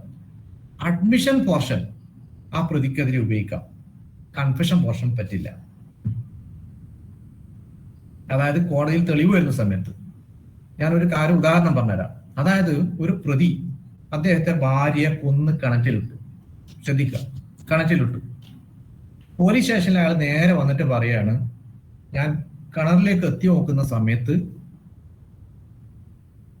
ഭാര്യയുടെ ഡെഡ് ബോഡി കണ്ടു, ഡെഡ് ബോഡി കിണറ്റിലുണ്ട്, അതിൽ ഞാൻ പരാതി പറയാൻ വന്നതാണെന്ന് പറഞ്ഞു. നിങ്ങൾ മൊഴി രേഖപ്പെടുത്തി. സ്ഥലത്ത് അന്വേഷിക്കുന്ന സമയത്താണ് FIR രേഖപ്പെടുത്തി. സ്ഥലത്ത് ചെന്ന് അന്വേഷിക്കുന്ന സമയത്താണ് മനസ്സിലാവുന്നത് ഇദ്ദേഹം തന്നെയാണ് പ്രതി. അപ്പോൾ ഈ പ്രതി പറഞ്ഞ സ്റ്റേറ്റ്മെന്റ് അത് കൺഫഷൻ അല്ല, ബട്ട് അഡ്മിഷൻ ആണ്. വ്യത്യാസം മനസ്സിലാക്കുക. എന്തുകൊണ്ടാന്ന് വെച്ചാൽ അദ്ദേഹം കുറ്റം ചെയ്തതായിട്ട് അതിൽ അഡ്മിറ്റ് ചെയ്യുന്നില്ല. അദ്ദേഹം എന്താണ് പറയുന്നത്?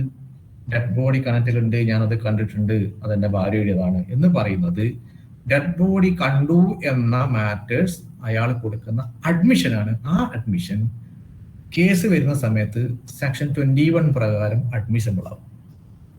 അതാണ് സുപ്രീം കോടതി വിധി പ്രകാരം വരുന്നത്. അത് അഡ്മിസിബിൾ ആണ്. അതല്ലാതെ അദ്ദേഹം പറയാണ്, ഞാൻ എൻ്റെ ഭാര്യയെ കൊന്നു, ഡെഡ് ബോഡി ഇന്ന സ്ഥലത്തുണ്ട്, എന്നെ കൂട്ടിക്കൊണ്ടുപോയാൽ ഞാൻ കാണിച്ചു തരാം. U can reduce that writing and register FIR. അദ്ദേഹത്തെ കൂട്ടി നേരെ പോവാം, റിക്കവറി നടത്താം, കാര്യങ്ങളൊക്കെ ചെയ്യാം, അറസ്റ്റ് ചെയ്യാം. അപ്പോൾ അങ്ങനെയുള്ള മൊഴിയിൽ അഡ്മിസിബിൾ പോർഷനും ഇൻഅഡ്മിസിബിൾ പോർഷൻ 2 വരുന്നുണ്ട്. അതായത് ഇൻഅഡ്മിസിബിൾ പോർഷൻ എന്ന് പറയുന്നത് അദ്ദേഹത്തിന്റെ കൺഫഷൻ, പോലീസുകാരനോട് പറയുന്ന മൊഴിയാണ്ട് ഇൻഅഡ്മിസിബിൾ ആണ്. അതേസമയത്ത് അദ്ദേഹത്തിന്റെ അഡ്മിഷൻ ഉണ്ട്, ഡെഡ് ബോഡി ഇന്ന സ്ഥലത്തുണ്ട് എന്നുള്ളത്. അങ്ങനെ വരുന്ന സമയത്ത് അത് 2ഉം ഇന്റർലിങ്ക് ആയി, 2ന്റെയും തമ്മിൽ അതായത് അഡ്മിസിബിൾ പോർഷനും ഇൻഅഡ്മിസിബിൾ പോർഷനും ഇന്റർലിങ്ക് ചെയ്തുകൊണ്ട് കിടക്കുന്നത് കൊണ്ട് entire statement is to be discarded, but that will save section 27. മനസ്സിലായില്ലേ? സെക്ഷൻ 27 ആക്ട് പ്രകാരം കൊടുക്കുന്ന ഡിസ്കവറി ഓഫ് ഫാക്റ്റുമായി ബന്ധപ്പെടുന്ന ഇൻഫർമേഷൻ ആ പറയപ്പെടുന്ന സ്റ്റേറ്റ്മെന്റിൽ ഉണ്ടെങ്കിൽ that will save, recovery will succeed. അങ്ങനെ ഒരു റിക്കവറി നടത്തി കഴിഞ്ഞാൽ ആ റിക്കവറി സെക്ഷൻ 27 പ്രകാരം അത് കൺഫഷന്റെ ബാർ അവിടെ വരുന്നില്ല, കാരണം 27 വിൽ സേവ്. അതാണ് മനസ്സിലാക്കേണ്ടത്. അത് സുപ്രീം കോടതി നിസാർ അലി എന്ന് പറയുന്ന കേസിൽ മുതൽ ഒരു 3 വിധിന്യായങ്ങളാണ് ഇത് സംബന്ധിച്ച്. അവസാനം അഗ്നു നഗേഷ്യ എന്ന് പറയുന്ന ഒരു കേസിലാണ് ഈ കാര്യങ്ങളൊക്കെ സുപ്രീം കോടതി വ്യക്തമായി പറഞ്ഞത്. അതായത് കൺഫഷന്റെ ബേസിൽ യു ക്യാൻ രജിസ്റ്റർ FIR. അത് ശ്രദ്ധിക്കും. സാർ, അപ്പൊ FIR കൊടുക്കാം എന്നാണോ സാർ പറയുന്നത്? എല്ലാ ജനറൽ കേസുകളിലും FIR ഒരു പ്രതിക്ക് കൊടുക്കാം. അതായത് ഇൻഫർമേഷൻ എന്ന് പറയുന്നതിന്റെ ബേസിൽ ഒരു പ്രതി ഒഫൻസ് കമ്മിറ്റ് ചെയ്തുകൊണ്ട് നിങ്ങൾക്ക് നേരിട്ട് വന്ന് നിങ്ങളത്തേക്ക് പറഞ്ഞു കഴിഞ്ഞാൽ you can record the FIR. അതായത് ഫസ്റ്റ് ഇൻഫർമേഷൻ സ്റ്റേറ്റ്മെന്റ് നിങ്ങൾക്ക് റെക്കോർഡ് ചെയ്യാം. അത് CRPC 184 ഡിഫൈൻ ചെയ്തുകൊണ്ട് പറയുന്നതാണ് information can be given by any person. മനസ്സിലായില്ലേ? ജനറൽ കേസിൽ സാർ, സാധാരണ കേസുകളിൽ പ്രതി കൊടുക്കാൻ പറ്റും? ഏത് കേസിനും കൊടുക്കാം. ഭാര്യനെ അവർക്ക് മാത്രം കോപ്പി കൊടുത്തുവിടുകയാണ് ചെയ്യാറ്. സാധാരണ കേസുകളിൽ നമ്മളിപ്പം ആരാ സ്റ്റേറ്റ്മെന്റ് അവർക്കൊരു കോപ്പി കൊടുത്തു വിടാറുണ്ട്. പ്രതിക്ക് സാധാരണ രീതിയിൽ കോപ്പി കൊടുക്കാറില്ല. അല്ല, ഞാൻ പറയുന്നത് ഈ പ്രതി എന്ന് പറയുന്നത് അങ്ങനെയല്ല. നിങ്ങൾ പറയുന്നത് ഞാൻ പറയുന്നത് വ്യത്യാസം മനസ്സിലായിട്ടില്ല. സാർ പറഞ്ഞ മനസ്സിലായി. ഈ കേസുകളിൽ എനിക്ക് മനസ്സിലായി. സാധാരണ ജനറൽ ഒഫൻസിലാണ് ഞാൻ സാധാരണഗതിയിൽ നിങ്ങൾ പൊതുവെ, അതായത് ഇത് വളരെ അപൂർവമായിട്ട് വരുന്ന ഒരു സംഗതിയാണ്. അതായത് പ്രതി തന്നെ വന്നിട്ട് കൺഫഷൻ പറഞ്ഞിട്ട് ഒരു FIR രേഖപ്പെടുത്തുക എന്നുള്ളത്. നോർമൽ കേസിൽ ആരാണ് നിങ്ങൾക്ക് വന്ന് പരാതി പറയാ? ഡിഫാക്ട് കംപ്ലൈന്റ് അല്ലേ പറയാ? അതെ അതെ അല്ലേ? അതെ, അങ്ങനെ ആയിക്കഴിഞ്ഞാൽ ചിലപ്പോൾ പ്രതി വന്ന് ചോദിക്കാറുണ്ട് ഒരു കോപ്പി നമുക്ക് എഫ്ഐആറിൽ തരാൻ, അവർക്ക് അത് അർഹതയുണ്ടോ എന്നാണ് എന്റെ ചോദ്യം. അത് നിങ്ങൾ കൊടുക്കേണ്ട കാര്യമില്ല. Okay okay. കാരണം എന്താ വെച്ചാല് 154 സബ്ക്ലോസ് 2 എന്ന് പറയുന്നത് a copy of the informant as record in subsection 1 shall be given for to the informant. ആർക്കാണ്? ഇൻഫോർമെന്റിന് മാത്രമേ കൊടുക്കേണ്ട കാര്യം അതിലുള്ളൂ, ബാധ്യതയുള്ളൂ. പ്രതിയെ സംബന്ധിച്ചിടത്തോളം എപ്പോഴാണ് അതിന്റെ കോപ്പി കിട്ടാൻ അർഹത? അത് പിന്നീട് കോടതിയിൽ ഫൈനൽ റിപ്പോർട്ട് കൊടുത്തു കഴിഞ്ഞാൽ സെക്ഷൻ 207 CRPC പ്രകാരമാണ് അതിൽ പ്രതിക്ക് കൊടുക്കാൻ ബാധ്യത പറയുന്നത്. പിന്നെ റൈറ്റ് ഇൻഫർമേഷൻ ആക്ട് പ്രകാരം വന്നു കഴിഞ്ഞാൽ നിങ്ങൾ കൊടുക്കേണ്ടി വരും, അത് വേറെ വിഷയം. അതല്ലാതെ as of matter of right പ്രതി വന്നിട്ട് എഫ്ഐആറിന്റെ കോപ്പിയും കൊണ്ടാന്ന് കൊടുക്കാൻ ബാധ്യതയില്ല. 154 അങ്ങനെ പറയുന്നില്ല, അത് ശ്രദ്ധിക്കും. പിന്നെ രണ്ടാമത് ശ്രദ്ധിക്കേണ്ടത്, ഞാൻ അതും കൂടി പറഞ്ഞ് അവസാനിപ്പിക്കാം. അതായത് കോഗ്നൈസബിൾ നോൺ കോഗ്നൈസബിൾ ഒഫൻസിനെ സംബന്ധിച്ചിടത്തോളം ഇൻഫർമേഷൻ കിട്ടിയാൽ ഇപ്പോൾ അടുത്ത കാലത്ത് ഹൈക്കോടതിയിൽ ഒരു വിധിന്യായ പ്രകാരം ഒരു ചെറിയ ചേഞ്ച് വന്നിട്ടുണ്ട്. സാധാരണഗതിയിൽ നമ്മൾ എന്ത് ചെയ്യും? നോൺ കോഗ്നൈസബിൾ അത് പക്ക 323 മാത്രമാണെന്ന് വിചാരിച്ചോളൂ, നോൺ കോഗ്നൈസബിൾ ഒഫൻസ് ആണ്. അപ്പൊ ഒരു പരാതി വന്നു കഴിഞ്ഞാൽ എന്ത് ചെയ്യണം? അതിൽ നിങ്ങൾ രജിസ്റ്ററിൽ അതിന്റെ സബ്സ്റ്റാൻസ് എഴുതി വെക്കണം. എന്നിട്ട് അതിൽ പറയുന്നത് 155 എന്താ പറയുന്നത്? And refer the informant to the magistrate. Refer the informant to magistrate എന്നത് നമ്മൾ കാലാകാലങ്ങളായി നമ്മൾ ചെയ്തു വന്നിരിക്കുന്നത്. പോലീസ് ഉദ്യോഗസ്ഥൻ തന്നെ കോടതിക്ക് പെർമിഷൻ എഴുതും, കോടതി പെർമിറ്റ് ചെയ്യും. ഇപ്പൊ അടുത്ത് മനസ്സിലാക്കിയിരുന്നോ? ഹൈക്കോടതി പറഞ്ഞ വിധിന്യായം ശ്രദ്ധിച്ചിരുന്നോ?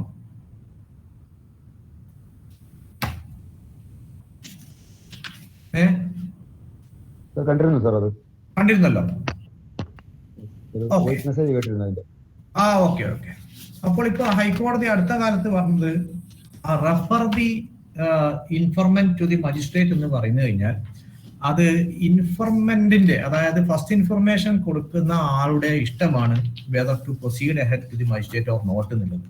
അതുകൊണ്ട് അദ്ദേഹമാണ് അവിടെ കൊടുക്കേണ്ടത്, ഏത് മജിസ്ട്രേറ്റിന് പെർമിഷൻ പെറ്റീഷൻ കൊടുക്കേണ്ടത്. അപ്പോൾ നിങ്ങൾ അതിന്റെ സബ്സ്റ്റാൻസ് രേഖപ്പെടുത്തുക, എന്നിട്ട് അദ്ദേഹത്തോട് പറയാം നിങ്ങൾ മജിസ്ട്രേറ്റോട് പോയി പെർമിഷൻ വാങ്ങി വരൂ. അങ്ങനെ പെർമിഷൻ വാങ്ങി വന്നതിന് ശേഷം യു ക്യാൻ രജിസ്റ്റർ എഫ്ഐആർ. പക്ഷെ ഇത് നിങ്ങളെ സോമോട്ടോ കേസിൽ ബാധകമല്ല. സോമോട്ടോ കേസിൽ യു ആർ ദി ഇൻഫോർമെന്റ്, ദെൻ നിങ്ങൾ തന്നെയാണ് ഇൻഫർമേഷൻ കൊടുക്കേണ്ടത്, അതായത് പെർമിഷൻ റിപ്പോർട്ട് കൊടുക്കേണ്ടത്. ആ രണ്ട് വ്യത്യാസം മനസ്സിലാക്കുക. പിന്നെ ഈ പലപ്പോഴും കേസിൽ വരുന്ന ഒരു അപാകത കാണുന്നത്, ഈ ഫസ്റ്റ് ഇൻഫർമേഷൻ സ്റ്റേറ്റ്മെന്റ് രേഖപ്പെടുത്തുമ്പോൾ ഈ പിന്നെ ഇത് നോൺ IPC ഒഫൻസ് ആണെങ്കിൽ അത് കോഗ്നൈസബിൾ ഒഫൻസ് ആണോ അല്ലയോ എന്നുള്ള ഒരു ആശയക്കുഴപ്പത്തിന്റെ മേലെ നേരെ അങ്ങ് രജിസ്റ്റർ ചെയ്യും. പിന്നീട് ഏതെങ്കിലും ഒരു കേസ് അതിലേക്ക് ആഡ് ചെയ്യും. അപ്പോൾ ശ്രദ്ധിക്കുക, ഫസ്റ്റ് ഇൻഫർമേഷൻ സ്റ്റേറ്റ്മെന്റ് നിങ്ങൾ എഴുതുമ്പോൾ നിങ്ങൾക്ക് തരുന്ന ഇൻഫർമേഷൻ ഒരു നോൺ കോഗ്നൈസബിൾ ഒഫൻസ് ആണെങ്കിൽ അത് ഏതായിക്കോട്ടെ, മജിസ്ട്രേറ്റിന്റെ പെർമിഷൻ ഇല്ലാതെ ഒരിക്കലും എഫ്ഐആർ രജിസ്റ്റർ ചെയ്തത്, അങ്ങനെ രജിസ്റ്റർ ചെയ്യാതെ എന്നാൽ എഫ്ഐആർ ക്വാഷ് ചെയ്യാൻ കഴിഞ്ഞാൽ അത് പോകും. അതേസമയത്ത് ഫസ്റ്റ് അതായത് കോഗ്നൈസബിൾ ഒഫൻസും നോൺ കോഗ്നൈസബിൾ ഒഫൻസും രണ്ടും വന്നിട്ടുണ്ടെങ്കിൽ യു ക്യാൻ അത് കോഗ്നൈസബിൾ ഒഫൻസ് ആയിട്ട് തന്നെ കോഗ്നൈസബിൾ ഒഫൻസ് അല്ല കോഗ്നൈസബിൾ കേസ് ആയി ട്രീറ്റ് ചെയ്യണം. പിന്നെ 154 155 തമ്മിൽ ഒരു പ്രധാന വേരിയേഷൻ വ്യത്യാസം എന്ന് പറയുന്നത് 154 ആണെങ്കിൽ അവിടെ ടെറിറ്റോറിയൽ ലിമിറ്റ് പറയുന്നില്ല, 155 ടെറിറ്റോറിയൽ ലിമിറ്റ് പറയുന്നുണ്ട്. വ്യത്യാസം മനസ്സിലായല്ലോ? അതായത് സെക്ഷൻ 154 പ്രകാരം നിങ്ങൾക്ക് ഒരു എഫ്ഐആർ രജിസ്റ്റർ ചെയ്യണമെങ്കിൽ നിങ്ങളെ ടെറിറ്റോറിയൽ ലിമിറ്റ് അവിടെ ബാധകമല്ല, അത് ബാറല്ല. 155 ആണെങ്കിൽ നോൺ കോഗ്നൈസബിൾ ഒഫൻസ് ആണെങ്കിൽ നിങ്ങളെ ടെറിറ്റോറിയൽ ലിമിറ്റിന്റെ ഉള്ളിൽ നടന്ന ഒഫൻസിന് മാത്രമേ നിങ്ങൾക്ക് എഫ്ഐആർ രജിസ്റ്റർ ചെയ്യാൻ പറ്റൂ. കാരണം അതിന്റെ ഘടന അങ്ങനെയാണ്. when information is given to an officer in charge of a police station, he shall enter or cause when information is given to an officer in charge of a police station of the commission within the limits of such a station of a non-cognizable offense. അപ്പോൾ within the limit of such station എന്ന പദം 155 ആ ഒരു പദം 154 ഇല്ല. 154 എന്തേ ഉള്ളൂ? Every information related to commission of a cognizable offence മാത്രമേ ഉള്ളൂ. അപ്പോൾ കോഗ്നൈസബിൾ ഒഫൻസ് സംബന്ധിച്ചിടത്തോളം നിങ്ങൾക്കൊരു പരാതി കിട്ടിയാൽ നിങ്ങളെ ടെറിറ്റോറിയൽ ലിമിറ്റിന് വെളിയിലാണെങ്കിൽ കൂടി you can register FIR. But പിന്നീട് എന്ത് വേണം? That should be forward to the police station having the jurisdiction. പിന്നെ അതുപോലെ 154 കഴിഞ്ഞ് 157 അതായത് information, every information related to commission of cognizable offence, അതായത് നിങ്ങൾക്ക് സാധാരണഗതിയിൽ FIR രജിസ്റ്റർ ചെയ്യാൻ വേണ്ടി 2-3 പവറാണ് വരുന്നത്. ഒന്ന് 154 പ്രകാരമുള്ള പവർ ശ്രദ്ധിക്കാം. അത് on the basis of the information. രണ്ടാമത് 155 പ്രകാരം അതേതാണ് information as to commission of non cognizable offence, അത് വിത്ത് പെർമിഷൻ ചെയ്യാം. മൂന്നാമത് നിങ്ങൾക്ക് രജിസ്റ്റർ ചെയ്യാനുള്ള പവർ പറയുന്നത് സെക്ഷൻ 157 ആണ്. 157 പ്രകാരം ഈ from the information received or otherwise, ഈ ഓർ അതർവൈസ് എന്നുള്ളത് 154 ഇല്ല, 157 ഉള്ളൂ. ഈ ഓർ അതർവൈസ് അതായത് എങ്ങനെ FIR രജിസ്റ്റർ ചെയ്യാമെന്നാ പറയുന്നത്. ഈ ഫ്രം ദി ഇൻഫർമേഷൻ റിസീവ്ഡ് അത് നമ്മൾ അതേ കവർ ചെയ്തു. Or otherwise officer in charge of police station has reason to suspect the commission of an offense to which he is empowered under section 156 so and so. അപ്പോൾ or otherwise എന്നുള്ള ഒരു close അവിടെ ഉള്ളത് കൊണ്ടാണ് നിങ്ങളെ തന്നെ ഡിറ്റക്ഷനിൽ നിങ്ങൾക്ക് offence commission of the offence കണ്ടു കഴിഞ്ഞാൽ നിങ്ങൾക്ക് തന്നെ ഇൻഫർമേഷൻ കൊടുത്തുകൊണ്ട് FIR രജിസ്റ്റർ ചെയ്യാനുള്ള പവർ കിട്ടുന്നത്. ഈ ഓർ അതർവൈസ് അതല്ലെങ്കിൽ നിങ്ങൾക്കൊരു പേഴ്സണൽ നോളജ് കിട്ടി, അതായത് ഒരു ടെലിഫോണിക് ഇൻഫർമേഷൻ കിട്ടി, യു ക്യാൻ രജിസ്റ്റർ FIR. അപ്പൊ ടെലിഫോണിക് ഇൻഫർമേഷനിൽ സുപ്രീം കോടതി വിധി പറയുന്നത് ക്രിപ്റ്റിക് ഇൻഫർമേഷൻ ആണെങ്കിൽ അത് FIR വരില്ല.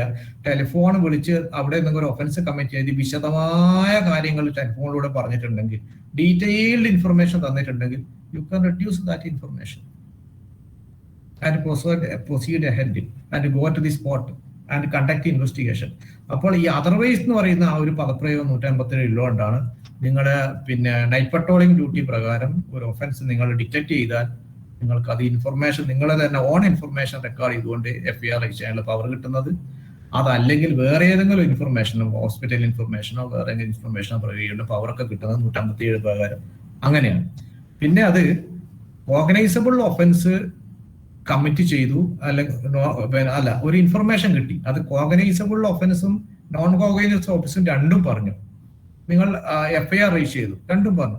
അന്വേഷണ മധ്യം മനസ്സിലാകുന്നത് കോഗ്നൈസബിൾ ഒഫൻസ് ഇല്ല, നോൺ കോഗ്നൈസബിൾ ഒഫൻസ് മാത്രമേ ഉള്ളൂ. എങ്കിൽ നിങ്ങൾക്ക് കോഗ്നൈസബിൾ ഒഫൻസ് ഒഴിവാക്കിക്കൊണ്ട് നോൺ കോഗ്നൈസബിൾ ഒഫൻസിന് നിങ്ങൾക്ക് മജിസ്ട്രേറ്റിന്റെ പെർമിഷൻ ഇല്ലാതെ തന്നെ ചാർജ് ഷീറ്റ് ഫയൽ ചെയ്യാം.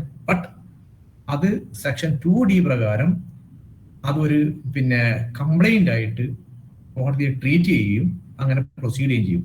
ആ ഒരു സേവിംഗ് ക്ലോസ് കിട്ടുന്നത് FIR രജിസ്റ്റർ ചെയ്യുന്ന സമയത്ത് ഒരു കോഗ്നൈസബിൾ ഒഫൻസും നോൺ കോഗ്നൈസബിൾ ഒഫൻസും ഉണ്ടായിരിക്കുകയോ അല്ലെങ്കിൽ ഒരു കോഗ്നൈസബിൾ ഒഫൻസിനെ മാത്രം FIR രജിസ്റ്റർ ചെയ്യുകയും അന്വേഷണ മധ്യേ കോഗ്നൈസബിൾ ഒഫൻസ് അല്ല നോൺ കോഗ്നൈസബിൾ ഒഫൻസ് ആണ് പിന്നീട് മനസ്സിലാകുമ്പോൾ you can proceed ahead with non cognizable offence.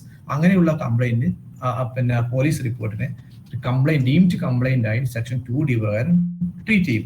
നേരെ റിവേഴ്സ് ആയി, അതായത് നോൺ കോഗ്നൈസബിൾ ഒഫൻസിനെ FIR രജിസ്റ്റർ ചെയ്തു, അന്വേഷണ മധ്യ കോഗ്നൈസബിൾ ഒഫൻസ് ആണെന്ന് വന്ന് പിന്നീട് ഇത് മാറ്റിക്കഴിഞ്ഞാൽ ആ പരിരക്ഷ കിട്ടില്ല, 155 ബാർ വരും. അപ്പോൾ സമയം കുറച്ച് നേരമായതുകൊണ്ട് ഇപ്പൊ തൽക്കാലം ഇവിടെ ക്ലോസ് ചെയ്യാം. എന്തെങ്കിലും ഈ പറഞ്ഞതിൽ ഡൗട്ട് ഉണ്ടെങ്കിൽ നമുക്ക് ചർച്ച ചെയ്ത് ബാക്കി നമുക്ക് പിന്നീട് വരുന്ന ക്ലാസ്സിൽ നമുക്ക് വിശദമായിട്ട് അന്വേഷണത്തിന്റെ വിവിധ മേഖലയിലേക്ക് നമുക്ക് പോകാം.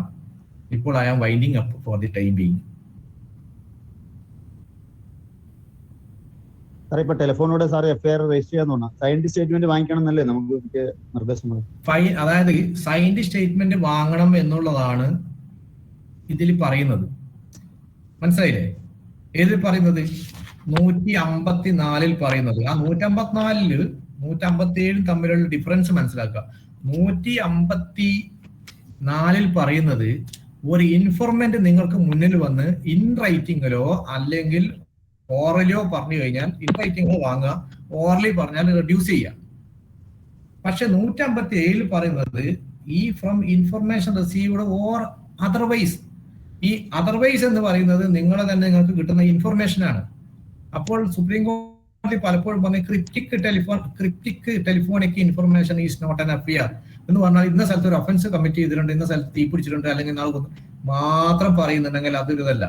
അതേ സമയത്ത് ഒരു ഒഫൻസ് എവിടെയെങ്കിലും കമ്മിറ്റ് ചെയ്തു, ഒരു പബ്ലിക് പ്രോപ്പർട്ടിയിൽ നിന്ന് ഒരു മോഷണം നടത്തി, നാട്ടുകാർ പിടിച്ചു വെച്ചു, നിങ്ങൾക്ക് ഇൻഫർമേഷൻ കിട്ടുകയാണ്, വിശദമായ കാര്യങ്ങൾ പറയാം. നാളെ പിടിച്ചിട്ടുണ്ട്, കാര്യങ്ങളുണ്ട്, എല്ലാം ഉണ്ട് എന്ന് പറഞ്ഞ് നിങ്ങൾ വിശദമായ ഇൻഫർമേഷൻ ടെലിഫോണിലേക്ക് തന്നു. അത് ഡീറ്റെയിൽഡ് ഇൻഫർമേഷൻ ആണെങ്കിൽ നിങ്ങൾക്കത് ജേണൽ ഡയറിയിൽ അല്ലെങ്കിൽ നിങ്ങൾക്ക് ഡീറ്റെയിൽ ഇൻഫർമേഷൻ നിങ്ങളെ തന്നെ ഇൻഫർമേഷൻ ആയിട്ട് അത് എഴുതാം, നിങ്ങൾക്ക് കിട്ടിയ ഇൻഫർമേഷൻ ആയിട്ട്. അങ്ങനെയാണ് അത് FIR വരുന്നത്. അതിൽ സ്റ്റേറ്റ് അത് ആരാണ് അതിൽ ഒപ്പിടേണ്ടത്? നിങ്ങളെ ഇൻഫർമേഷൻ ആണ്. അതാണ് ഈ from the information received or otherwise എന്ന് പറയുന്ന കാറ്റഗറിയിലാണ് വരുന്നത്. അതുകൊണ്ട് 154 പ്രകാരം ഇൻഫർമെന്റ് സിഗ്നേച്ചർ ഇടണം എന്ന് പറയുന്നത് മറ്റേ ഇൻഫർമേഷൻ ഇല്ല, അത് നിങ്ങൾക്ക് ആരോ വിളിച്ച് പറയുന്നതാണ്. ആ രണ്ടും ഡിഫറൻസ് ഉണ്ട്. ഇൻഫർമേഷൻ അല്ല, അല്ലാത്തത്. അതായത് നിങ്ങളെ ഇൻഫർമേഷൻ ആയിട്ട് ട്രീറ്റ് ചെയ്യുക. U can register FIR. അത് വിളിച്ചു പറഞ്ഞ അങ്ങനെ ഒരു മോഷണം നടത്തിയിട്ടുണ്ട്, കള്ളനെ പിടിച്ച് കെട്ടിയിട്ടുണ്ട് ഇൻഫർമേഷൻ ആണെങ്കിൽ അത് സത്യമാണെന്ന് മനസ്സിലാക്കുന്നത് U can reduce the rate. മനസ്സിലായില്ലേ? ഓക്കെ, അതാണ് അതിന്റെ വ്യത്യാസം. അതുപോലെ നമ്മൾ ഇന്റിമേഷൻ വരുന്നുണ്ട് സാർ. ഓക്കെ, ആശുപത്രി എന്നുള്ള ഇന്റിമേഷനിൽ നമ്മൾ വെച്ചിട്ട് ആ ഇന്റിമേഷൻ മാത്രം വെച്ച് നമ്മൾ നേരത്തെ ഒക്കെ FIR ഇട്ടിരുന്നു. അതിൽ തെറ്റൊന്നുമില്ല സാർ. ആ ഇന്റിമേഷൻ മാത്രമേ ഉണ്ടാവുള്ളൂ. ഹോസ്പിറ്റൽ ഇന്റിമേഷനെ സംബന്ധിച്ചിടത്തോളം അതിൽ വളരെ ഷോർട്ടായ ഇന്റിമേഷൻ മാത്രമേ ഉണ്ടാവൂ. വെരി ബ്രീഫായിട്ട് മെഡിക്കോ ലീഗൽ കോഡ് എന്ന് പറഞ്ഞിട്ട് ഒരു സാധനമുണ്ട്. മെഡിക്കോ ലീഗൽ കോഡ്, അതായത് ഗവൺമെന്റ് അംഗീകരിച്ചാണ് മെഡിക്കോ ലീഗൽ കോഡ്. ഈ മെഡിക്കോ ലീഗൽ കോഡിലാണ് ഈ ഹോസ്പിറ്റൽ ഇന്റിമേഷനെ കുറിച്ചുള്ള പ്രൊസീജിയർ പറയുന്നത്. അപ്പോൾ ഈ മെഡിക്കോ ലീഗൽ കോഡ് പ്രകാരം ഏത് ഹോസ്പിറ്റലിലും ഒരു വിക്ടിം അഡ്മിറ്റ് ആയി അല്ലെങ്കിൽ അഡ്മിറ്റ് ആയാലും IP ആയാലും OP ആയാലും മെഡിക്കോ ലീഗൽ ഇഷ്യൂ ആയി ബന്ധപ്പെട്ട ഒരു ട്രീറ്റ്മെന്റ് നേടിക്കഴിഞ്ഞാൽ ആ ഡോക്ടറെ സംബന്ധിച്ചിടത്തോളം it is compulsory that he should give police intimation. അപ്പോൾ അങ്ങനെ പോലീസ് ഇന്റിമേഷൻ കിട്ടിക്കഴിഞ്ഞാൽ നിങ്ങൾക്ക് ബെറ്റർ വഴി എന്ന് പറയുന്നത് you can go to the hospital and take down the FI statement. അതല്ല അത് അഡ്മിറ്റ് ചെയ്ത IP ആണെങ്കിൽ നിങ്ങൾക്ക് you can call for him. Telephone വിളിച്ചിട്ട് അതായത് IP ആയിട്ട് OP പോയിട്ട് വീട്ടിലേക്ക് പോയതാണെങ്കിൽ യു ക്യാൻ കോൾ ഫോർ. കാരണം സെക്ഷൻ 160 പ്രകാരം നിങ്ങൾക്ക് ആരെയും വിളിച്ചു വരുത്താം, സ്റ്റേറ്റ്മെന്റ് എടുക്കാം. പക്ഷെ ശ്രദ്ധിക്കുക, റേപ്പ് വിക്ടിം അതുപോലെ ഇല്ലാണെങ്കിൽ അവിടെ പോയിട്ട് സ്റ്റേറ്റ്മെന്റ് എടുക്കുകയാണെങ്കിൽ വിളിച്ചു വരുത്താൻ പാടില്ല. അതല്ല, നിങ്ങൾക്ക് അവിടെ പോയിട്ട് എടുക്കാം. ബെറ്റർ എന്ന് പറയുന്നത് FI സ്റ്റേറ്റ്മെന്റ് രേഖപ്പെടുത്താതെ. കാരണം മറ്റേ ഹോസ്പിറ്റൽ ഇന്റിമേഷന് ഡീറ്റെയിൽ ആയിട്ട് ഒന്നും ഉണ്ടാവില്ല. അതിലാകെ ഒരു ട്രീറ്റ്മെന്റ് നേടി ഇങ്ങനെ ഒരു അലീജഡ് ഹിസ്റ്ററി ഓഫ് അസാൾട്ടോ എന്താണെന്ന് മാത്രമേ ഉണ്ടാവൂ. അതുകൊണ്ട് ആദ്യം ശ്രദ്ധിച്ചാൽ മതി. അത് ക്ലിയർ ആണ് സർ. പക്ഷെ ചില സമയത്ത് നമുക്ക് അതിനെ ഡിപ്പെൻഡ് ചെയ്യേണ്ട ഒരു ആവശ്യം വരുന്നുണ്ട്. ചില സമയത്ത് അത് ഡിപ്പെൻഡ് ചെയ്യേണ്ട ആവശ്യം വരുമെന്ന് പറഞ്ഞാൽ സുപ്രീം കോടതി ഒരു വിധിയിൽ, അതായത് ഞാൻ ഈ പറഞ്ഞ ഓർ അതർവൈസ് എന്ന് പറയുന്ന കാറ്റഗറിയിൽ ഹോസ്പിറ്റൽ ഇന്റിമേഷനും പെടും എന്ന് പറഞ്ഞിട്ടുണ്ട്. മനസ്സിലായില്ലേ? അതുകൊണ്ട് അത് സ്വീകരിക്കുന്നതിന് തെറ്റെന്ന് സാങ്കേതിക അർത്ഥത്തിൽ പറയാൻ പറ്റില്ല. ബട്ട് ഒരു പ്രോസിക്യൂഷൻ വരുന്ന സമയത്ത് ഏറ്റവും നല്ലത് ഹോസ്പിറ്റൽ പോയി ആ വിക്ടിമിന്റെ തന്നെ മൊഴിയെടുക്കലായിരിക്കും ഏറ്റവും നല്ലത്. തെറ്റ് എന്ന് പറയാൻ പറ്റില്ല. Okay,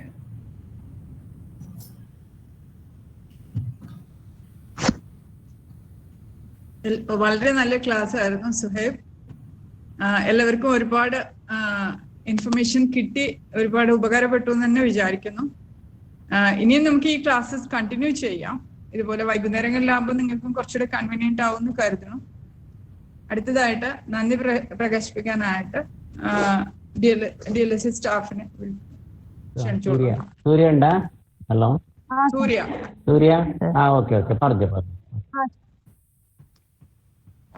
Kasaragod district legal service അതോറിറ്റിയുടെയും കാസർഗോഡ് താലൂക്ക് ലീഗൽ സർവീസ് കമ്മിറ്റിയുടെയും സംയുക്ത ആഭിമുഖ്യത്തിൽ നടന്ന എഫക്റ്റീവ് ഇൻവെസ്റ്റിഗേഷൻ എന്ന വിഷയത്തിൽ നടന്ന ക്ലാസ് ആയിരുന്നു ഇന്ന് ഇവിടെ കഴിഞ്ഞത്.